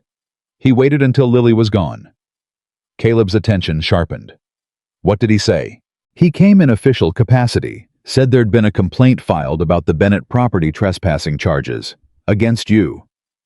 Thomas looked at him steadily. Specifically, by name. The kitchen was very quiet. Hale moved fast, Lily said under her breath. Faster than I expected, Caleb said. Which meant Pell had already sent word before Caleb walked into the land office. Which meant the trespassing complaint had been prepared in advance, waiting for confirmation that Caleb was involved. Which meant someone had been watching the property since yesterday, possibly since before Lily rode to town. Dodd left a paper, Thomas said. He put it on the table. Caleb, read it. Official language, county sheriff's letterhead, Dodd's signature. Charging Caleb Anderson with unlawful trespass on privately contested property during an active land dispute proceeding. Contested. The word was doing a lot of work in that document. If this proceeding goes forward, Thomas said quietly, they're going to argue that the Bennett property is already legally Hale's under the bill of sale, which means my inviting you onto it doesn't matter, which means they can have me removed from the area before the hearing. Caleb set the paper down. If Dodd enforces it, can he? Lily asked. Technically. Caleb looked at the document. It's thin, very thin, but thin enough to create a delay, and a delay is all they need. He paused. If I'm occupied responding to a trespass charge through official channels, I'm not in that hearing room tomorrow. Lily's jaw set. So what do we do? Caleb was quiet for a moment, thinking through it the way he thought through terrain, looking for what wasn't visible from where he was standing, looking for the angle that changed the shape of the problem. When did Dodd say I needed to respond by? He said he'd be back tonight. Tonight, which gave them the afternoon. Margaret, Caleb called. She appeared in the doorway with the promptness of someone who had been close enough to hear. Is there a telegraph office in Harker's Crossing? At the railway agent's office, south end of town. I need to send a wire to Helena. He looked at her. To the Territorial Land Commissioner's office. Margaret didn't ask why. She just said, I'll have my boy take you. The message Caleb sent to Helena was 14 words long, and he wrote it with the specific efficiency of a man who understood that 14 words to the right person could do more than 14 pages to the wrong one. It read, Bennett Land Harker's Crossing. Stop mineral rights issue. Stop hearing tomorrow. Stop. Anderson. He paid for it and walked back up the main street and did not look at the men outside the saloon. "Who's Anderson to the Territorial Land Commissioner?" Lily asked when he fell back into step beside her. "Someone who did work for that office 6 years ago," Caleb said. "Before Wyoming. Before the mountain." She processed that. "They know you. They know what I did. And what happened after." He paused. "Whether that's useful depends on whether the right person is in the office today. You don't know. I haven't been in contact with anyone in Helena for 4 years." She looked at him sharply. "You sent a wire to someone you haven't spoken to in 4 years in the hope that they're still in the same office on the basis of a 14-word message, and this is part of the plan." "It's part of a possible extension of the plan," Caleb said. "Plans need branches." She stared at him for a long moment. "You are either very good at this, or you are entirely improvising, and I can't tell which." "Probably some of both," Caleb said. "That's usually how it works." Okay. Dodd came back at 4 in the afternoon. He was a wide, careful man with the bearing of someone who had learned early that his physical size was enough to resolve most situations and had never needed to develop much beyond it. He came to Margaret's front porch with 2 men behind him who were not deputies, were not anything official, just men, large and quiet, and he knocked with the particular knock of someone who already knew the answer to the question they were asking. Caleb opened the door. Dodd looked at him with the expression of a man finding what he expected. "Caleb Anderson. Deputy. You received notice this morning." "I did." "Then you know I'm here to ensure compliance." "With what specifically?" Caleb kept his voice pleasantly curious. "The notice charges me with trespass on property, whose ownership is currently the subject of a hearing scheduled for tomorrow. The legal status of that property is therefore unsettled, which means the question of whether I trespassed on anyone's property is itself unsettled until tomorrow's hearing resolves it." He paused. "So I'm curious what exactly you're here to ensure." Dodd's jaw worked. The complaint was filed by Victor Hale's legal representatives acting on the assumption that the Bennett property is already Hale's. That assumption has not been affirmed by any court or authorized proceeding. Caleb looked at him steadily. "If you detain or remove me, based on a complaint that rests on a legal conclusion that hasn't been reached yet, you're enforcing an outcome before the process that determines it has been completed." He kept his voice level. "I don't think that's something you want in writing." The 2 men behind Dodd shifted. Dodd himself didn't move, but something in his face did a small, uncomfortable recalculation of a man who had expected this to be simple and was finding it wasn't. Margaret appeared at Caleb's shoulder. "Deputy Dodd, will you be staying for supper? I've got an extra plate." Dodd looked at her, then back at Caleb, then at the 2 men behind him who offered nothing. "This isn't over," Dodd said. "I'm sure it isn't." Caleb's tone was equable. "I'll be at the hearing tomorrow morning. You can find me there." Dodd held his gaze for a count of 3. Then he turned and walked back down the porch steps with the controlled pace of a man determined not to look like he was retreating, which was itself a kind of retreat. Margaret watched them go. "Well handled," she said quietly. "He'll be back," Caleb said. "Or he'll send someone. Before the hearing. Tonight probably, when it's less visible." He turned back inside. "I need to talk to Thomas." What Caleb told Thomas was straightforward, and Thomas received it the same way directly, without flinching. "They're going to try to move you tonight," Thomas said. "Or they're going to try to scare you into pulling me out of this," Caleb said. "Either way, the target is my presence at the hearing." He looked at Thomas. "I need you to know that possibility exists, and I need you to know what you want to do if it happens." Thomas was quiet. "Because if they do move me tonight," Caleb said, "you and Lily need to be able to walk into that hearing room tomorrow and do this without me." "Can we?" Caleb looked at him. "Can you?" Thomas held his gaze for a long time. Something moved through his face. Old fear, older grief, and underneath both of them, something that had survived both and was still intact. "Tell me exactly what to say to Aldridge," Thomas said. "And in what order.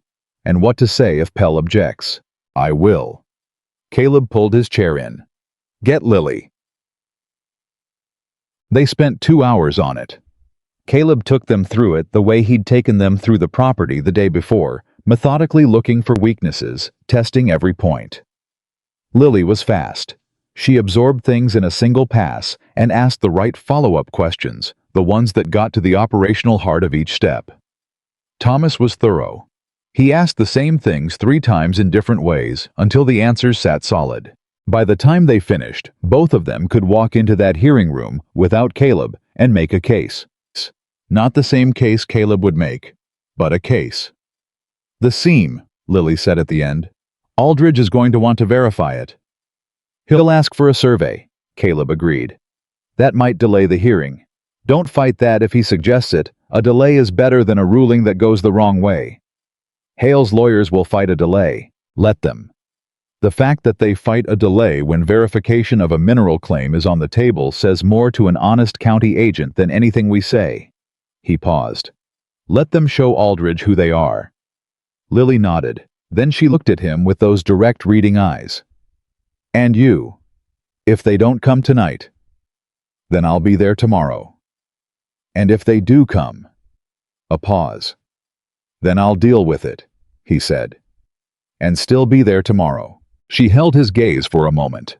He could see her doing the calculation, the honest, unsentimental calculation of a woman who had stopped trusting easy reassurance before she was 20 and had good reasons for it. "I believe you," she said. She said it quietly, like it surprised her slightly. Like she'd taken inventory of what she knew about him and arrived at a conclusion she hadn't expected to reach this quickly. Thomas was watching his daughter. That same expression reading something in her face that she might not know was visible yet. He said nothing, which was the most eloquent thing he could have done. Outside night had come down on Harker's Crossing. The kind of cold Montana dark that had weight to it, that pressed against windows and found every gap in every door. Caleb sat at Margaret Holloway's kitchen table, with the Bennett family's original land grant in front of him, and in the margin of his notebook, he wrote 2 things. The name Clara Donovan, which he hadn't written in 4 years. And below it, the coal seam coordinates Thomas had given him, in case he needed to get that information to Helena another way before morning. Because Victor Hale had been patient and thorough for 2 years. And Caleb respected that, and respecting it meant not assuming that tonight would pass quietly, just because he'd handled Dodd well on a front porch in the afternoon. Somewhere in this town in a building. Caleb hadn't been inside a man who believed money was the same thing as the right to do whatever he wanted, was sitting with the knowledge that something had gone wrong with his carefully built plan. And men like that, in Caleb's experience, didn't sit quietly with that knowledge. They did something about it. The only question was what, and Caleb found out at 11 o'clock that night when he heard the back door of Margaret Holloway's boarding house open with the particular careful quietness of someone who believed they were being silent and wasn't quite. He was already out of his chair, not because he'd been sleeping. He hadn't tried. He'd been sitting at Margaret's kitchen table in the dark with his rifle across his knees and his ears doing the work. His eyes couldn't do at night, processing the specific vocabulary of a building that had been quiet for 3 hours. The creak patterns of the floor. The way the wind moved against the north wall differently than the south. The sound the front gate made versus the sound the back fence made when weight came over it. 2 men, possibly 3. Moving along the back of the building toward the side entrance. Caleb stood across the kitchen in 4 steps and put his back to the wall beside the door with the rifle held low and his breathing easy. The handle moved. He let it move. Let whoever was on the other side push the door an inch into the dark before he spoke. "I wouldn't," Caleb said quietly. The door stopped. Silence for 3 full seconds. Then a voice, low, careful, not Dodd's, "Anderson. That's my name. We're not here for trouble." "Then you came to the wrong place at the wrong hour using the wrong door." He kept his voice level. "What do you want?" A pause. "Mr. Hale wants to talk." Caleb was quiet for a moment, examining the shape of that. Victor Hale, who had spent years orchestrating every move from behind other people, sending men to a back door in the middle of the night to request a conversation. That was not the move of a confident man. That was the move of a man who had looked at today's developments and decided that his original plan needed adjustment. "Tell Mr. Hale," Caleb said, "that if he wants to talk to me, he can find me in the hearing room tomorrow morning at 9 o'clock, same as everyone else." Another pause, longer this time. "He's prepared to make this worth your while." "I know he is." Caleb didn't move from the wall. "That's not a conversation I'm going to have through a back door at 11 at night. Go back and tell him I said that. Exactly that." The door pulled closed. He listened to the sound of two men. It was two. He'd been right, moving back the way they came. Listened until the back fence gave its specific sound, and then went quiet. Stood in the dark for another full minute, making sure they'd actually left. Then he went to the foot of the stairs and said at normal volume, "Thomas." A floorboard shifted overhead. Then Thomas Bennett's voice, fully awake, meaning he hadn't been sleeping either. "I heard. They're gone. For tonight. Probably." Caleb went back to the kitchen. "Get some rest if you can. Morning's going to move fast." A long pause from upstairs. Then, "Caleb." "Yeah. Thank you." The words were simple, and Thomas Bennett was not a man who used simple words carelessly. "For sitting in that chair." Caleb didn't answer right away. He sat back down at the table and put the rifle across his knees and looked at the dark. "Get some rest," he said again. Lily found him there at 5 in the morning. She came downstairs the way she did everything directly without preamble and stopped in the kitchen doorway when she saw him. She'd slept some. He could tell by the slight softening around her eyes that was the only concession exhaustion could get from her. She'd also been awake for a while before coming down. She was fully dressed, her hair pinned, her bearing reconstructed into the composed forward-facing posture she used the way some women used armor. She looked at him sitting in the dark with the rifle, and she didn't say anything about it. Instead, she went to the stove and rebuilt the fire and put the kettle on, moving in the near dark with quiet efficiency, and then she sat down across from him and folded her hands on the table. "They came last night," she said. It wasn't a question. "Two men, back door." "What did they want?" "Hale wants to talk." He paused. "Or he wants me to think he wants to talk. It's not the same thing." Lily turned that over. "What's the difference?" "A man who genuinely wants to negotiate comes to the front door in daylight with something specific to offer. A man who sends people to a back door at 11 at night is trying to read where you are, whether you're scared enough to meet him on his terms, whether there's a number you'd take to step aside, whether you're the kind of variable he can manage or the kind he has to eliminate." He looked at her. "I gave him no information." "Good." She paused. "Do you think he'll try again before the hearing?" "No. It's 6 hours away. Whatever he's going to do now, he's going to do in that room." The kettle began to warm. Outside, the first gray suggestion of light was coming into the Montana sky, and Harker's Crossing was beginning its particular early morning sounds: a horse somewhere, a door, someone's boots on a boardwalk 2 streets over. "I've been thinking," Lily said. "About what?" "About what happens if Aldridge rules against us." She kept her voice steady, factual, as though she were discussing weather. "If the forged deed is accepted, if the mineral rights transfer goes through." A pause. "I've been trying to think about it clearly instead of—" She stopped. "Instead of just dreading it." He waited. "The best case in that scenario is that we appeal, which takes money we don't have and time we probably can't sustain. The intermediate case is that we take whatever Hale offers in a final settlement, which will be less than before, because he'll know we're beaten, and we start over somewhere." She looked at her hands. "The worst case is that he makes it impossible for us to even do that. That he's so thorough about it that there's nothing left to start over with." She looked up at Caleb. "I'm not telling you this because I've given up," she said clearly. "I'm telling you because I want you to know that I've looked at the worst version and I'm still here. I'm still walking into that hearing room this morning." Her jaw set. "Because if I haven't looked at the worst version and decided to go anyway, then I'm not choosing this. I'm just hoping. And hope isn't the same as a decision." Caleb looked at her for a long moment. "No," he agreed. "It isn't." "So?" She straightened. What are we walking into this morning actually not the best case, the actual case. He put it to her straight. Aldridge is the swing point. He's honest enough to look carefully, but he's been working inside a system where men like Hale have long-standing influence, and he knows his own career is in that system. Ruling against Hale on a fraud charge is not a small thing for a county agent. He paused. What shifts the balance is the coal seam. If he believes it exists, and believes the implications the size of what's actually at stake, makes a favorable ruling toward Hale much more costly for him personally. He'd be facilitating something that could unravel and take him down with it. So self-preservation works for us. If he understands the scale, yes. He paused. The wire to Helena. If the right person got it, if they're sending someone or sending word that changes the atmosphere in the room. A county agent makes different calculations when he thinks Helena is watching.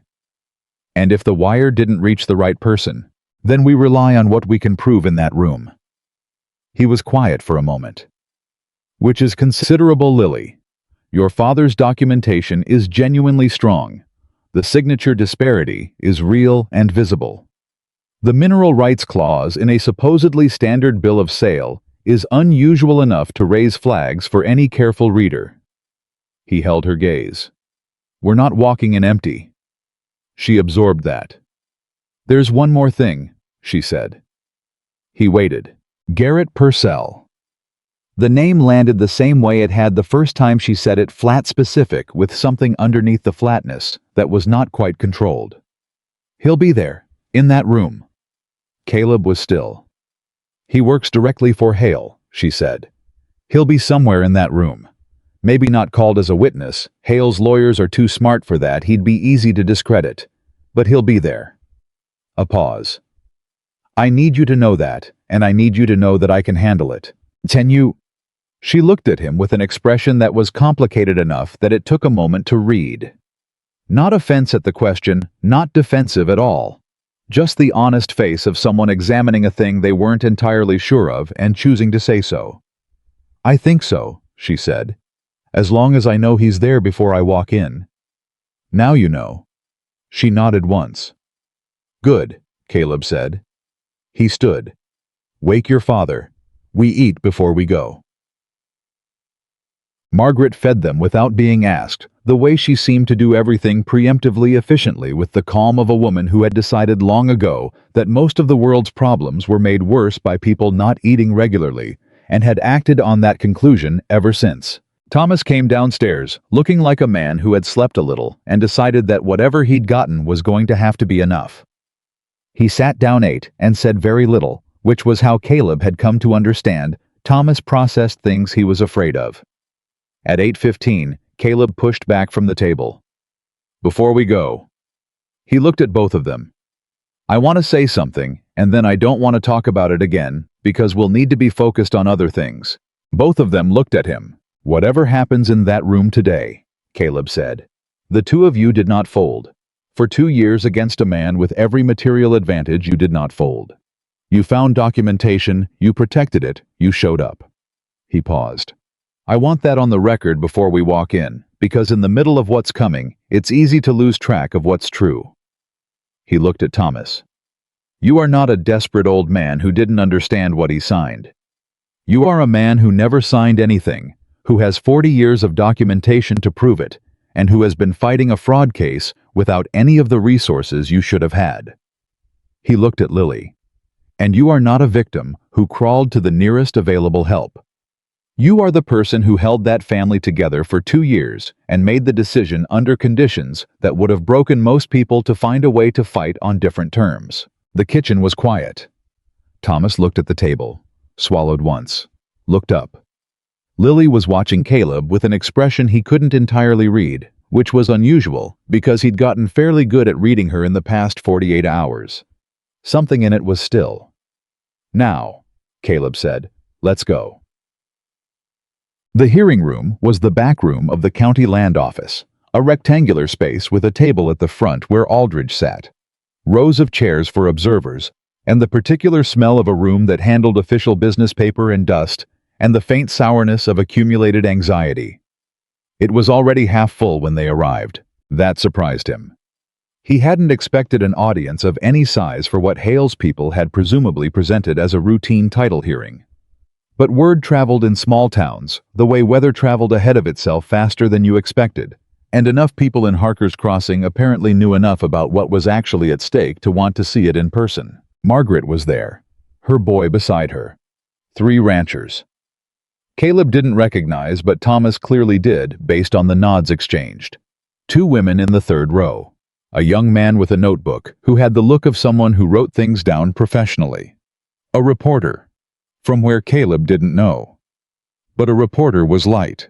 On the other side of the aisle, Hale's contingent was already arranged with the organized precision of people who had done this before. Pell at the front table beside him, the specialist whose name Caleb still didn't know. Behind them, 4 men in good clothes, whose function was to communicate through their presence that this was a well-resourced operation.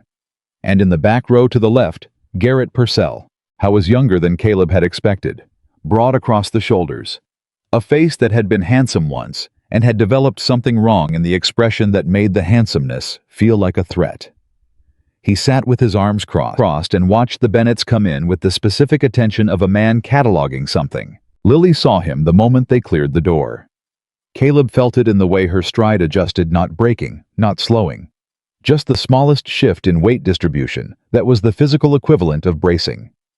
She kept her eyes forward and took her seat and put her hands flat on her knees and sat absolutely still. Caleb sat to her right.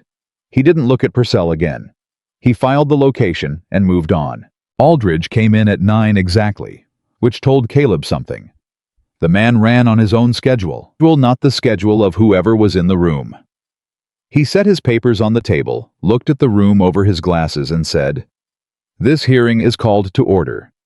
We're here on the matter of a title dispute regarding the Bennett property 40 acres on the East Fork Trail, Harker's Crossing District. I have documentation from both parties, and I intend to hear from both parties before I say anything conclusive." He looked at Pell. "You'll present first, since the complaint initiating this proceeding came from your client. Keep it to what can be demonstrated." Pell stood with the smooth confidence of a man who had given this presentation, or one very like it many times. He was good. Caleb gave him that without pleasure. The bill of sale was presented, explained, contextualized. The signature was discussed with the help of a document examiner. Pell had brought a detail that told Caleb this had been in preparation for longer than 2 years, that this particular move had been ready and waiting. The examiner spoke for 12 minutes about the signature on the bill of sale, comparing it to other documents in Hale's possession, concluding with the professional confidence of a paid expert that the signatures were consistent. Caleb watched Aldridge's face during this. Watched him take notes. Watched the moment around minute 8 when Aldridge's pen paused. He was looking at something. Something in the documents Pell had submitted. Then his pen moved again, and Caleb couldn't tell what he'd seen. When Pell finished, Aldridge looked at Thomas. "Mr. Bennett." Thomas stood. I was not a polished speaker. He made no attempt to be. He put his documents on the table, the land grant, the survey maps, the tax records, the correspondence, and he laid them out in the order Caleb had told him to, and then he talked about them the way he talked about his land, directly, specifically with the particular authority of a man who knew every inch of what he was describing because he had worked it. He talked about the original grant, about his father's handwriting on the 1841 documents and what it looked like versus what Thomas's own handwriting had always looked like, and the specific differences between them that a forger had gotten close to, but not close enough. He put both side by side on the table in front of Aldridge without commenting. Just let Aldridge look. He talked about the tax records. 37 years of payment. Everyone's stamped. He put those on the table too. He talked about the mineral rights clause in Hale's bill of sale that he had never in 40 years of dealing with land matters seen a standard sale agreement include mineral rights language of that specificity for a parcel of this type, and that the inclusion of it struck him as unusual. He said it plainly, like a fact, not an accusation. Aldridge made a note. Then Thomas looked at Lily. It was a small look, the look of a father checking a silent question with a daughter, and Lily's chin moved slightly answering it. Thomas turned back to Aldridge. "There's one more matter," he said. "Something I became aware of recently, that I believe is relevant to the scope of this proceeding."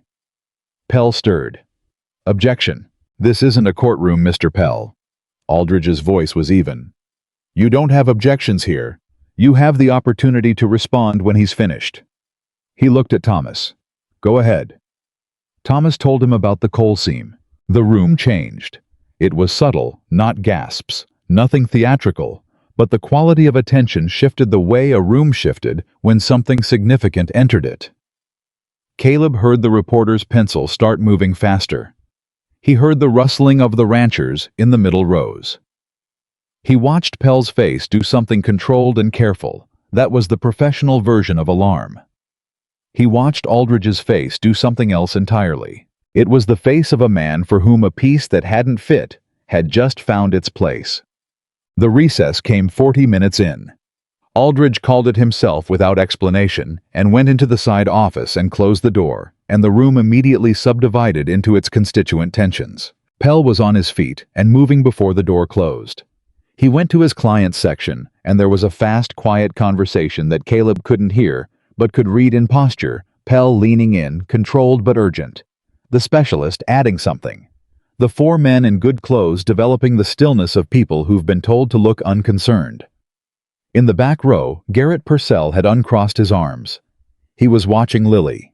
Caleb shifted his weight almost imperceptibly, a small adjustment that put his right shoulder slightly forward of his left, which put his right hand closer to his side, which was where his gun was. Not a draw, not anything that could be read as a threat, just geometry. Purcell's eyes moved to Caleb. They stayed there for a moment. Then Purcell looked back at Lily. Lily was looking at the front of the room, not at Purcell.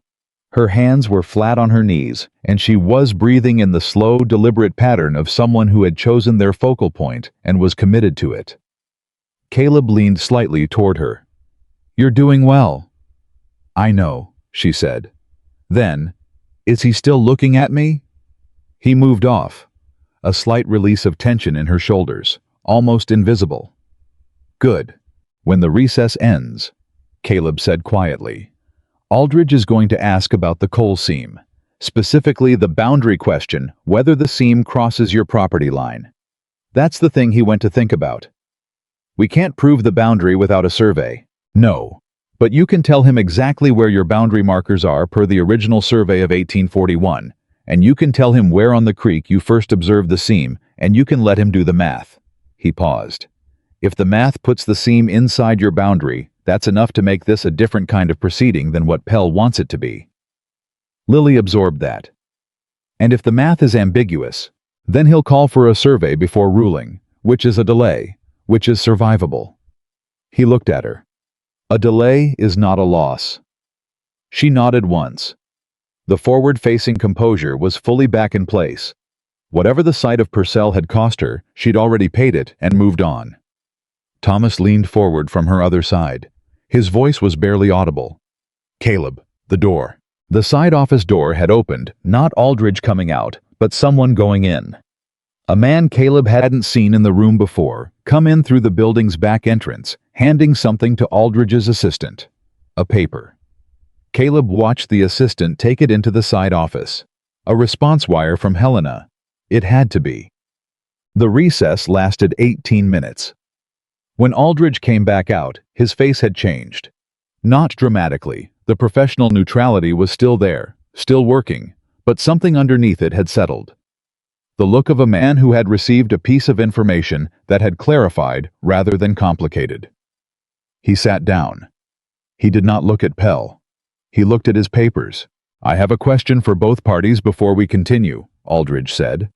"Mr. Pell, the mineral rights clause in your client's bill of sale, specifically the subsurface rights language in Section 4.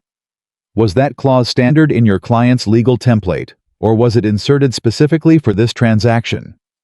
A beat. Pell's voice was smooth. "Standard language as my expert. I asked about the template, not the expert." Aldridge looked at him over his glasses. "Because I've seen approximately 200 land sale agreements in the past decade, and the specific subsurface language in Section 4 of your document is not language I've encountered in any standard template used in this territory." He paused. "I'd like an answer to my specific question." The room was very quiet. Pell's recovery was fast, but not quite fast enough. I'd need to consult with my client's records on the specific origin of. Then we'll note that for the record and move on. Aldridge turned to Thomas. Mr. Bennett, the survey markers. Tell me what you know about the north boundary specifically. Thomas told him. The 1841 survey. The marker positions relative to the creek. The distance from the creek headland to where he'd followed the coal seam. Aldridge did the math visibly not with drama, just with a pencil, and the survey coordinates, Thomas read aloud, working it on the paper in front of him while the room waited. When he looked up, his expression gave nothing away directly. But he set his pencil down parallel to the edge of his papers, which was the gesture of a man who had finished calculating. I'm going to need to see the original Helena Land Office record, Aldridge said. The recorded copy of the Bennett deed as it stands in the territorial records. I've requested it. I expect it by tomorrow morning. He looked at both tables. This hearing is recessed until 10 o'clock tomorrow. Both parties are to remain in the district. Pell was on his feet. The delay is highly irregular. The request for territorial records is standard procedure when there's a question about the recorded basis of a title transfer. Aldridge gathered his papers with the composed efficiency of a man who had already moved on internally. If your client's claim is as clean as you've presented it, the records will support that, and will proceed accordingly. He looked at Pell with something that was not quite neutral. Is there a reason you'd object to seeing the territorial records? Pell sat down. Aldridge stood. 10 o'clock tomorrow. We're recessed. Outside in the cold air of the main street, the world reorganized itself. Caleb felt it in the shift of the crowd coming out of the building, the particular quality of people who had come expecting a foregone conclusion and had gotten something else. The reporter was writing fast. The ranchers were talking to each other. Margaret was making her way toward them with her expression carrying the carefully suppressed satisfaction of a woman who had expected a particular outcome and gotten it. Thomas stood on the boardwalk steps with his hand gripping the railing and his eyes closed for 3 seconds. 3 seconds was all he took. Then he opened his eyes and released the railing and straightened. Lily stood beside him. She was watching the door of the land office building waiting. Caleb understood why before Purcell would come out, and she needed to see it happen, needed to see him walk out into the open, ordinary daylight, and be ordinary, rather than the thing he'd been in her mind at night in the dark on the mountain. Purcell came out. He came out with 2 of Hale's men and walked down the steps without looking at them. A studied non-acknowledgement that was its own kind of communication, and turned right on the main street and kept walking. Lily watched him go. Her face was absolutely still. Not blank still. The difference was the difference between a wall and a foundation. When he turned the corner and was gone, she let out a breath. Just one. Slow and complete. Then she turned to Caleb. The Helena records, she said. What's in them? Hopefully your deed unaltered. And if they've been tampered with, then the fact that they've been tampered with is itself evidence. He kept his voice level. A county agent who's requested territorial records and received records that show signs of alteration is not a county agent who rules in the favor of the party who altered them. She absorbed that. So either way we learn something important before 10 o'clock tomorrow. He paused. And Hale knows that. Thomas turned to look at him. Something had changed in Thomas's face in the past half hour. The quality of the fear was different. Not gone. Not even smaller necessarily, but differently shaped, like a thing that had been pressing in from all sides had shown itself to have a specific location, a specific outline, and knowing its shape made it possible to think about rather than just endure. The wire, Thomas said. From Helena. Someone answered. Someone answered, Caleb confirmed. Who? A pause. His name is Arthur Baines, Caleb said. He was the deputy land commissioner when I worked in that office before Wyoming. He's apparently commissioner now. He kept his voice even. He's the reason I kept the message to 14 words. He'd know what it meant. Thomas was watching him carefully. And you trust him. I trusted him 8 years ago. Men change. He paused. But the fact that he answered within 24 hours, and that the response reached this room in time to affect Aldridge's thinking, that tells me something. What? That he was already watching this territory. Caleb looked at Thomas steadily. Which means Hale's operations here are not invisible to Helena. Which means this situation is not as isolated as Hale needed it to be. The implications of that sat in the air between them. He's going to escalate tonight, Lily said quietly. Both men looked at her. Hale. She kept her gaze straight ahead, working through it. Aldridge didn't rule against him, he just called for records. But Hale knows what the records are going to show, or what they're going to show if he hasn't been able to alter them. And now he knows Helena is watching. Her voice was measured, but had an edge underneath it, like a wire pulled too tight. A man like that, with 2 years invested in this, and mineral rights at stake, worth more than everything else combined, he doesn't just accept a delay and see what happens tomorrow. No. Caleb agreed. So what does he do? Caleb thought about it for a moment. Not performing consideration, actually working through it the way he'd worked through every problem in the past 3 days. He tries to change what the records say before they arrive, he said. Or he tries to change what Aldridge is willing to say about what the records show. A pause.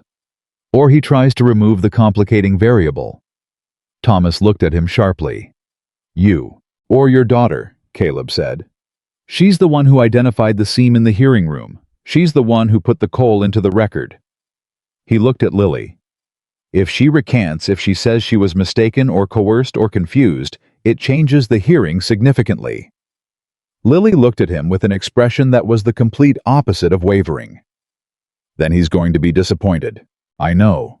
He paused. But I want you to understand that tonight is going to be the most dangerous night of this whole thing. Not tomorrow in the hearing room tonight when he still has room to move, and the outcome isn't settled. She held his gaze. What do we do? She asked. The same question she'd asked that first morning at his kitchen table, with the same quality to it. Not helpless, not handing the problem over, just gathering information before acting. We don't separate, Caleb said. Any of us.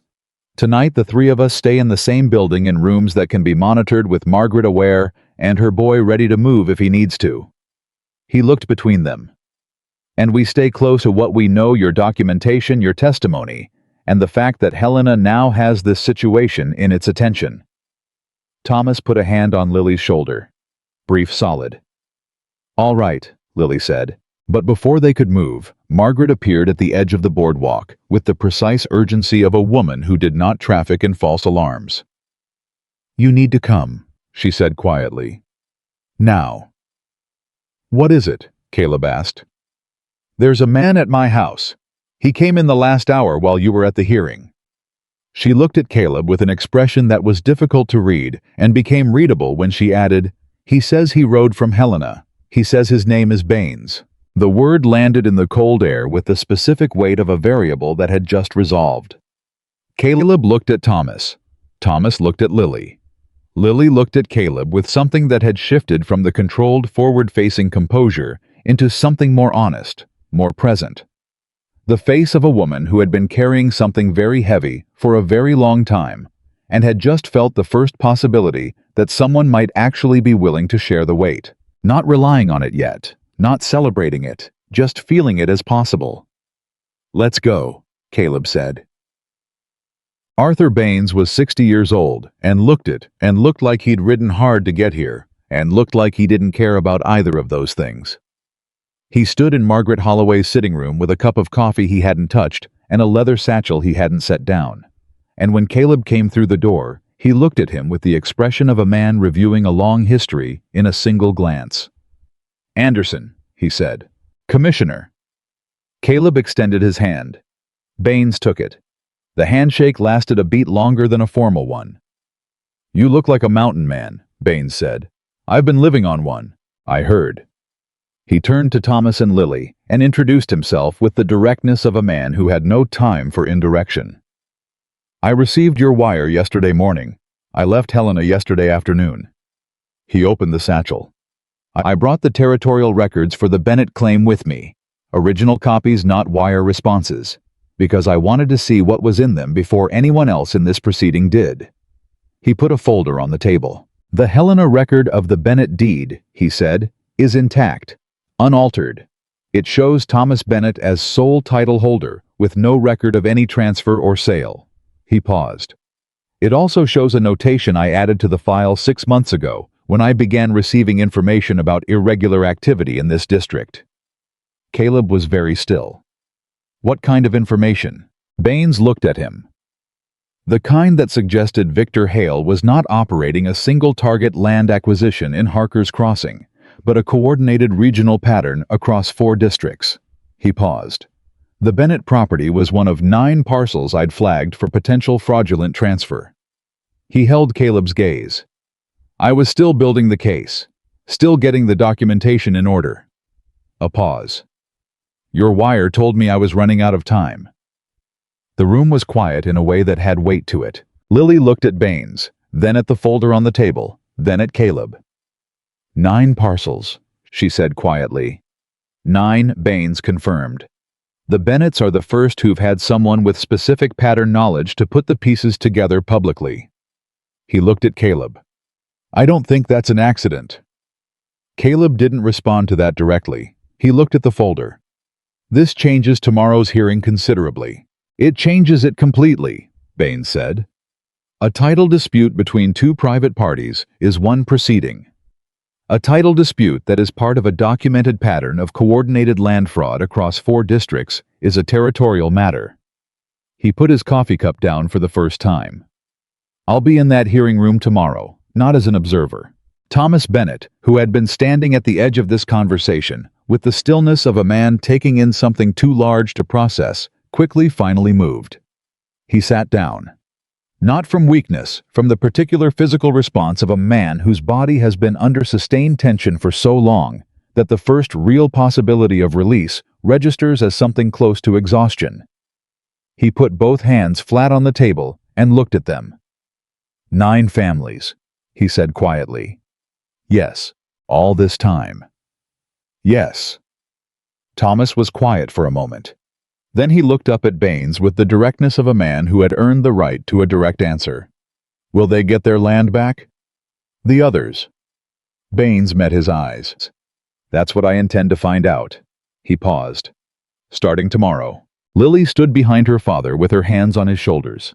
Not the careful, managed composure of the past 48 hours, but something more human, more present, the posture of a daughter who was allowing herself for the first time in a long time to be in the same room as Hope, without immediately armoring against it.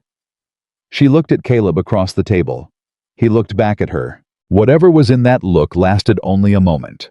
The length of a breath, the length of the specific, unceremonious recognition between 2 people who have been through something hard together and have come out the other side still standing. And then Lily looked at her father, and Caleb looked at Baines, and the work of the evening continued. But the moment had been real. Outside. Margaret Holloway's boarding house, in the cold dark of Harker's Crossing. Victor Hale was sitting somewhere with the full weight of what was coming settling onto him, and there was nothing left he could do tonight that would change it. The light had found him. Tomorrow, everyone in that hearing room was going to see it, and the night before that tomorrow was the longest night any of them had spent, which was saying something given the nights that had come before it. Caleb sat with Baines until past midnight, going through the territorial file.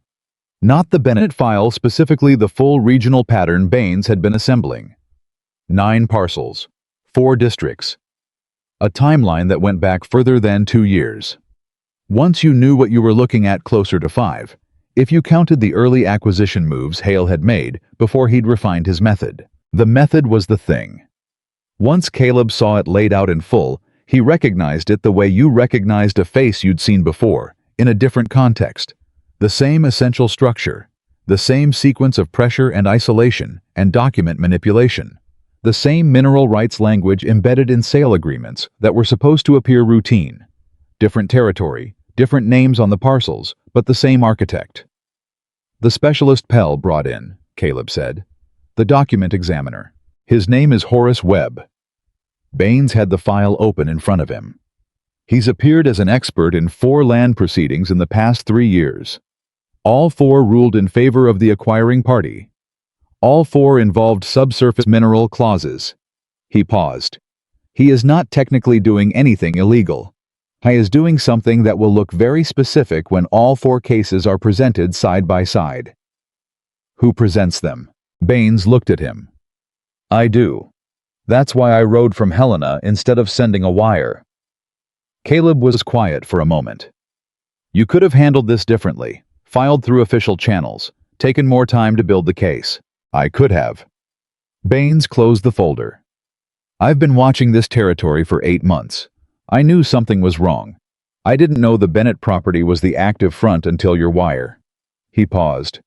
And I knew if I waited another week for proper channels to process, the hearing would be over, and the deed would be transferred, and the rest of the case would take another year to untangle. He looked at Caleb steadily. Some things can't wait for proper channels. I know that better than most. I know you do. A pause. Wyoming was not your fault, Anderson. Caleb looked at the table. I know whose fault it was. Do you? Because the man responsible for Wyoming spent 3 years in a federal proceeding and lost everything he built. The families got their land back, all 3 of them. Baines kept his voice even. You didn't know that. A long beat. No, Caleb said. I didn't. I tried to reach you, after. Baines looked at him. You'd gone up the mountain. Caleb was quiet. All 3 families, he said finally. All 3. Something shifted in Caleb's chest. The stone that had been sitting there for 6 years, not moving, not dissolving, just sitting, shifted. Not gone, but different. He picked up the folder. What time do you need to be ready tomorrow? 8 o'clock, Baines said. I want to speak with Aldridge before the hearing opens. I'll walk you there. Baines looked at him for a moment, with the expression of a man who wanted to say something else, and decided the folder and the 8 o'clock and the walk, there were enough for tonight. Get some rest, Baines said. Caleb went upstairs. He stopped at the top of the landing. Lily was there, sitting on the top step with her knees drawn up and her back against the wall. Not sleeping, but not quite awake either. The particular suspended state of someone who has finally stopped moving and found that the stopping brings its own difficulty. She looked up at him. I couldn't, she said. She didn't explain what she couldn't do. She didn't need to. He sat down on the step below hers and leaned his back against the opposite wall. The hallway was dark, except for the line of light under Margaret's closed door at the far end. All 3 families in Wyoming, he said. They got their land back. She was quiet for a moment, reading the significance of it from the way he said it. You didn't know? No. Does it? She stopped, started again carefully. Does it change anything for you? He thought about it honestly. It changes the weight of it, he said. Not the fact of it. I still spent 2 years working for the wrong man without knowing it. That doesn't go away. He paused. But knowing the damage was repaired that matters. She was quiet. I'm glad you know. So am I. A comfortable silence settled between them. The kind that doesn't require filling. He'd noticed in the past 3 days that Lily Bennett was one of the rare people who understood the difference between silence that meant something was wrong and silence that simply meant 2 people were in the same space without performing for each other. When this is over, she said eventually. He waited. What do you do? Do you go back up the mountain? He was quiet for a moment. I don't know yet. That's honest. I try to be. She looked down at her hands. I've been thinking about the mountain, since that first night. A pause. Not as a place to disappear, more as I understand why someone would need it. The distance, the quiet, the absence of other people's decisions pressing in on you from every side. She turned her hands over, looking at her own palms. I've been fighting for 2 years. I'm tired in a way I can't explain to anyone who hasn't done it. I know that kind of tired, Caleb said. It doesn't go away quickly. No. She looked at him. Did it go away for you, on the mountain? He thought about it with the same honest care he gave everything. Mostly, he said. There's a kind of it that stays, but it stops being the loudest thing. He paused. You start to hear other things again. She nodded slowly, like she was filing that away for a later time when she would need it. Get some rest, he said. Tomorrow matters. She stood, moved toward her room, stopped with her hand on the doorframe. Caleb? She didn't turn around. When you go back to the mountain, if you go back. He waited. I'd like to know where it is, she said. Specifically. I was quiet for a moment. You already know where it is, he said. You crawled to it in the dark. She was still for a beat.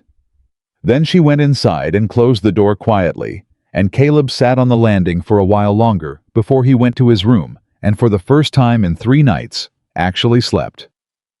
The hearing room at 10 o'clock the next morning was a different room than it had been the day before. Not physically. Same table, same chairs, same smell of paper and dust and accumulated consequence. But the atmosphere had changed the way the atmosphere of a building changed when it knew something important was about to happen inside it. The crowd was larger.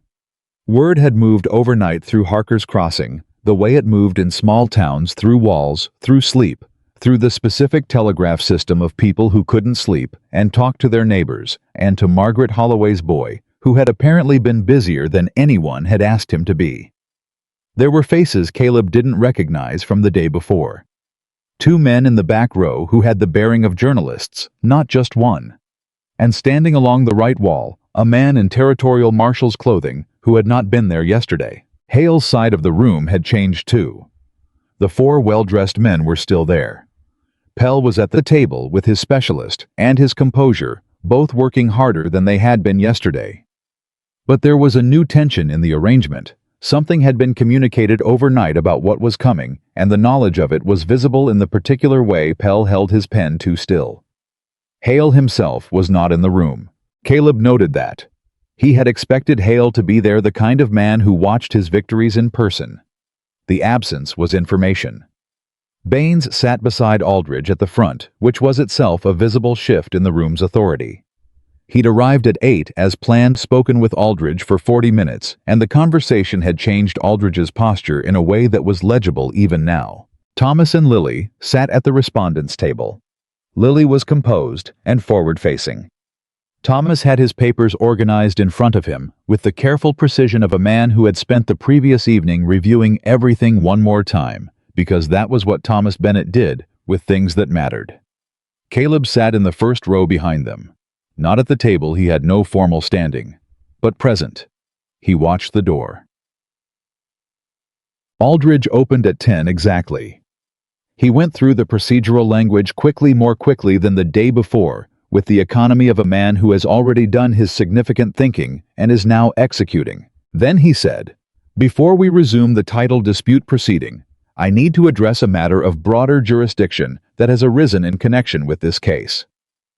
Commissioner Baines of the Territorial Land Office is present, and I've agreed to afford him the opportunity to make a statement for the record." Pell was on his feet before Aldridge finished. "This is highly irregular." "It is," Aldridge agreed. "Sit down, Mr. Pell." Pell sat. The quality of his sitting had changed since yesterday. It was the sitting of a man who has run his calculations and does not like the result. Baines stood. He didn't open a folder, didn't arrange papers. He had this memorized because it mattered enough to memorize. He laid it out. All of it. 9 parcels, 4 districts, the 5-year timeline, the pattern of systematic pressure, the subsurface mineral rights language appearing in what were presented as standard sale agreements. He named each parcel. He named each family. He described the method without accusation, purely as pattern, purely as documented sequence of events, and let the pattern speak. He spoke for 11 minutes. The reporter's pencils did not stop moving. The man in the marshal's coat at the wall did not move, but his attention sharpened visibly. The ranchers in the middle rows, men who worked land, who understood what they were hearing in the specific way that only people who'd worked land could understand it, sat with the particular stillness of controlled fury. When Baines sat down, the room was quiet for a full 3 seconds. Aldridge looked at Pell. "Would your client like to respond to the commissioner's statement?" Pell stood. His voice was measured careful and about 6 notes flatter than it had been the day before. "My client is not present today. I would request—" "Your client is not present." Aldridge's voice was even. "That's noted for the record." He looked at the documents in front of him. "Mr. Pell, I'd like to address the title dispute itself, since that is the matter for which this hearing was convened." He picked up the comparison documents, Thomas's letters with their original signatures beside the signature on Hale's bill of sale. He looked at them for a moment. Then he looked at Webb, the document examiner. "Your examination concluded the signatures were consistent." "That is correct." Webb's voice had less confidence in it than it had yesterday. "I'd like you to look at something specific." Aldridge leaned forward. "The letter formation of the capital B. In every document in Mr. Bennett's 40 years of correspondence, the capital B has a specific formation. 2 loops of unequal size, the lower loop larger than the upper. In the bill of sale signature, those loops are equal." He paused. "Could you explain that discrepancy?" Webb looked at the documents. The kind of look a man gave something when he already knew what he was going to see and was trying to find a way around it. He couldn't find one. That particular variation could represent— "It represents a forged document," Aldridge said. Not loudly, just flatly. The way a man who had been careful about his language and was now done being careful said a thing. "And I'm going to say that for the record, because I've looked at 40 years of Thomas Bennett's handwriting, and I've looked at the signature on this bill of sale, and I don't believe the same hand wrote both." The room was very still. Pell opened his mouth. "I'm not finished." Aldridge's voice was quiet and absolute. "The recorded copy of the Bennett deed in Helena shows no transfer or sale of any kind. The Bennett family has paid taxes on this property for 37 consecutive years. The original territorial grant carries a surveyor's seal that no forger reproduced, because no forger had reason to reproduce it, because the bill of sale was constructed to make the grant irrelevant, and it has failed to do that." He set the documents down. "My ruling in this proceeding is that the bill of sale presented by Victor Hale's representatives is not a valid instrument of property transfer. The Bennett property title remains with Thomas Bennett as sole legal owner. The mineral rights surface and subsurface are included in that title as they have been since 1841. He paused. "This ruling will be transmitted to Helena today." He looked at Pell one more time. "I'd suggest," Aldridge said, "that your client make himself available to Commissioner Baines today." The room erupted. Not with chaos, with the particular release of compressed tension in a confined space, which in a room full of Montana ranchers and reporters, and people who had been watching a family get ground under for 2 years, sounded like a controlled explosion of voices and movement. Thomas Bennett put both hands flat on the table and leaned forward and pressed his forehead down against them. Not for long. 15 seconds. Then he straightened, and his face had done something complicated and private in those 15 seconds that Caleb could see the aftermath of, but hadn't been meant to watch. Lily stood. She didn't make a sound. She didn't move toward anyone. She stood up straight and turned around and faced the room full of people, and her expression was not triumph, not relief, not any of the obvious things. It was the face of a woman who had been told for 2 years that she was powerless and had just watched that lie dissolve in public and was deciding what to do with the size of that. She found Caleb's eyes.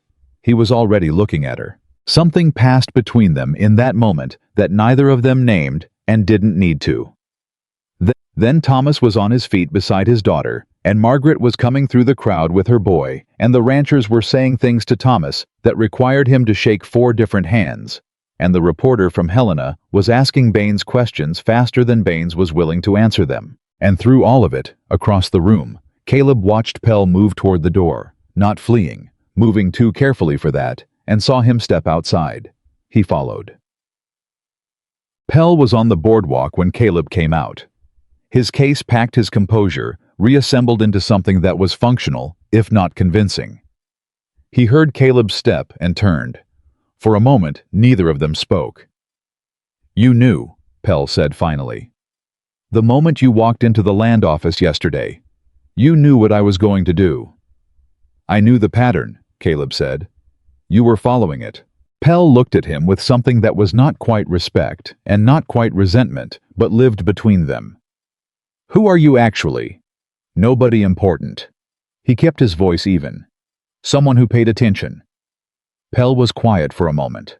Then, "Hale is going to argue the forgery was Webb's work, that he presented documents he believed were authentic. Hale is welcome to argue that." "It might, Mr. Pell." Caleb kept his tone conversational. "Arthur Baines has 9 parcels, 5 years of documentation, and a territorial marshal inside that building. What Hale argues is going to be considerably less relevant in the next 48 hours than what he can prove." He paused. "I'd spend less time thinking about what Hale argues and more time thinking about what you can demonstrate you knew and when you knew it."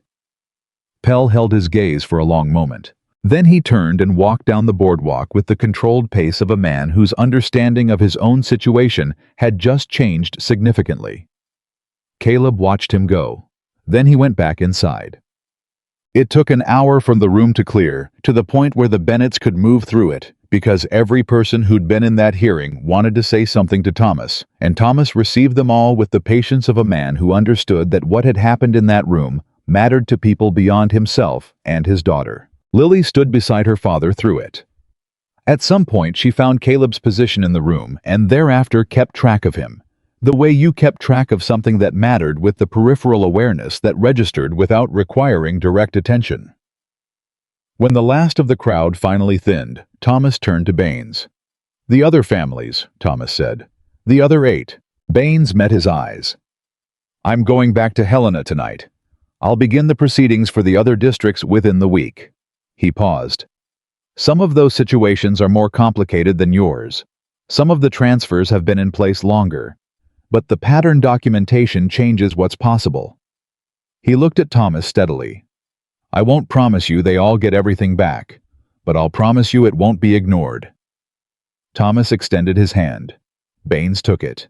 "That's enough," Thomas said. "That's more than we had 3 days ago." They rode home in the afternoon. The 3 of them same configuration as the ride in, Thomas in the center, Lily on his left, Caleb on his right. The horses moved at a comfortable pace through the cold air, and the silence between them was the silence that came after something significant had finished, which was different from every other kind of silence. Thomas spoke first. "The barn. Insurance money from the stock drive claim is enough to start it," Lily said. "We can have a structure up before winter closes in hard." "I know people who'll come help frame it," Thomas said. He paused. "I know more people than I thought I did, apparently." That was the entirety of the conversation for the next mile, which was the Bennett family's way of processing a lot. Then Thomas said without looking at Caleb, "What do you need from us to make this right with you?" Caleb kept his eyes on the trail. "Nothing." "That's not an answer." "It's the true one." He paused. "I didn't do this as a transaction." "I know that." Thomas's voice was gruff. "That's why I'm asking." Caleb thought about it for a moment. Then, "The coal survey.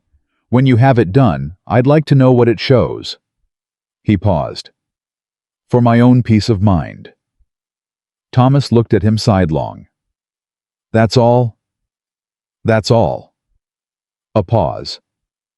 "You're a strange man, Caleb Anderson," Thomas said. "Probably." He kept his voice even. "I've been on a mountain for 6 years. It does things to a person." Something that was almost a laugh moved through Thomas's chest without quite making it out. They came onto the Bennett property in the late afternoon. The burned foundation of the barn was the first thing that hit the black skeleton of what had been there, the smell of it still faint on the cold air. Thomas looked at it when they came through the gate, and his jaw worked once, and then he looked away. But he didn't stop moving. He dismounted, tied his horse, and went straight to the house with the straightforward purpose of a man who had a long list of practical things to do and had decided to start on them immediately rather than sit with the magnitude of what the last 3 days had been. Which left Caleb and Lily at the gate. She dismounted and stood with Molly's reins in her hand and looked at the property. The house, the burned barn site, the frozen fields, the line of the east fence, all of it with an expression that was hard to read in the fading afternoon light, and that she didn't seem to be trying to conceal. "It looks different," she said. "How?" She thought about it. "It looks like ours again." She said it simply. It looked like something we were losing for so long that I'd forgotten what it looked like when it just was ours. She turned the reins over in her fingers. "That sounds like a small thing." "It's not a small thing," Caleb said. She looked at him. "No, it isn't." A pause. "The knife," Caleb said. "Do you still have it?" She blinked at the apparent change of subject. Then she reached into her coat and produced the small folding knife, the same one she'd pointed at him on the porch steps, what felt like a lifetime ago. He looked at it for a moment. "Keep it," he said. She looked at him. "Not because you need it," he said. "Because you picked it up when you had nothing else. When everything had been taken from you and you were alone and hurt and running out. You still reached for something." He met her eyes. "That's worth keeping track of." Lily looked down at the knife in her palm. Then she closed her fingers around it. "You're going back," she said. "To the mountain. For a while." "For how long?" He was honest. "I don't know yet." She looked up at him. "That's different from before. Before you knew exactly what you were going back for." He held her gaze. "Yes," he said. "It is." She was quiet for a moment, reading him with those eyes that stripped things down to what was actually there. "Come back for the survey," she said. "When we have it done. You said you wanted to know what it showed." "I did say that." "Then you have a reason to come back." He looked at her for a long moment. "I have several," he said. Something moved through her face. Not the managed composure, not the operational forward-facing steadiness, but something underneath both of those that was simpler and more honest, and had been there all along under everything else. She put the knife back in her coat. "Then come back." He stayed 3 more days. Not because there was anything specific that required him. Baines had returned to Helena. Aldridge's ruling had been transmitted. Dodd had been conspicuously absent from everything since the hearing, and the practical mechanics of what came next for the Bennetts were things that didn't require Caleb Anderson specifically. He stayed because Thomas asked him, without asking him, which Thomas did, by simply continuing to include him in things. The conversations about the barn, reconstruction, the fence repairs that needed doing before hard winter, the visit from 2 neighboring families who came by to say something they'd been waiting to be able to say. He stayed because the Bennett property in those 3 days became the specific kind of busy that a place became when the thing that had been pressing down on it lifted the particular productive energy of people who had been bracing against something for so long that when the pressure released, they moved. He stayed because Lily was there, and because the thing between them, whatever it was going to become, was real. In a way he hadn't expected and wasn't willing to walk away from before he understood it better. On the morning of the 4th day, he saddled his horse. Thomas was there. He handed Caleb a package without ceremony food for the ride wrapped in cloth. Caleb took it without ceremony. "March," Thomas said. "The surveyor will come in March. I'll be here in March." Thomas nodded. That was apparently sufficient. Lily was at the fence. She'd been working the east gate, rehinging it properly finally since the hired hand who'd left had never finished, and she had her gloves off despite the cold, and a tool in her hand, and she didn't stop working when he rode up, just looked at him over her shoulder. "March," she said. "Your father told you. He didn't need to." She turned back to the hinge. "When you come back, I want to show you the creek. Where the seam is." "All right." She tightened something. Checked the gate's swing.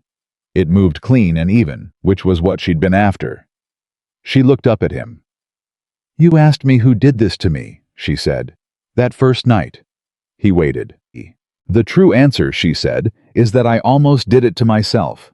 The believing them. The starting to think that maybe they were right, that maybe we were fighting for something we didn't have a right to keep." She held his gaze. "You didn't fix that. I want you to know that. That's not something someone else can fix." "No," he agreed. "It isn't." "But you gave me room to fix it myself." She paused. That's not a small thing either. Caleb looked at her for a long moment.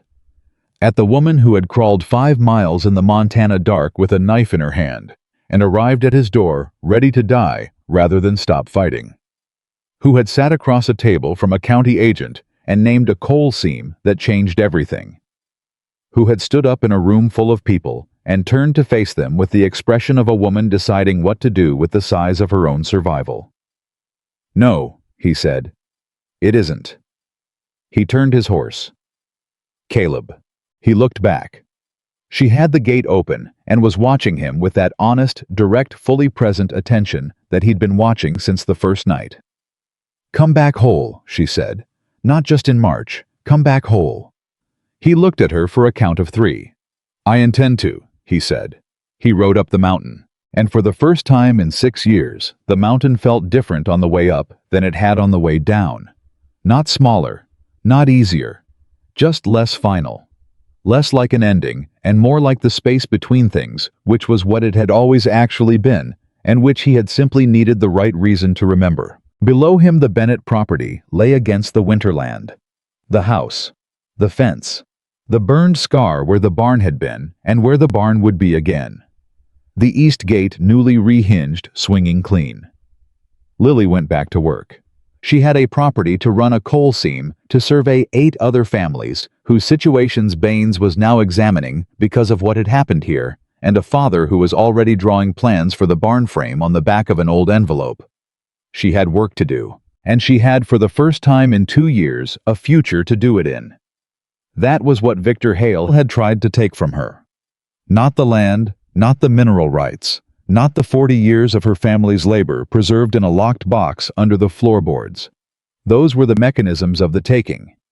What he'd actually tried to take was her belief in her own right to exist on this earth on her own terms. He had failed. Not because Caleb Anderson came down from the mountain with a rifle and a reputation, and the particular knowledge of a man who had seen this pattern before. Not only that, because Lily Bennett had picked up a knife when she had nothing else, and crawled when she could no longer walk, and arrived at a stranger's door, still fighting, and never, not once, not at the lowest point, not in the darkest hour of any of the nights that followed, never stopped believing that the fight was worth having. Some people were broken by what life put them through. Some people were forged by it. The difference was not in the difficulty of what happened to them. The difference was in the moment when they had nothing left and they reached for something anyway. She had reached. And the mountain man who had gone up the mountain to forget and had come down it to remember answered. That was the story.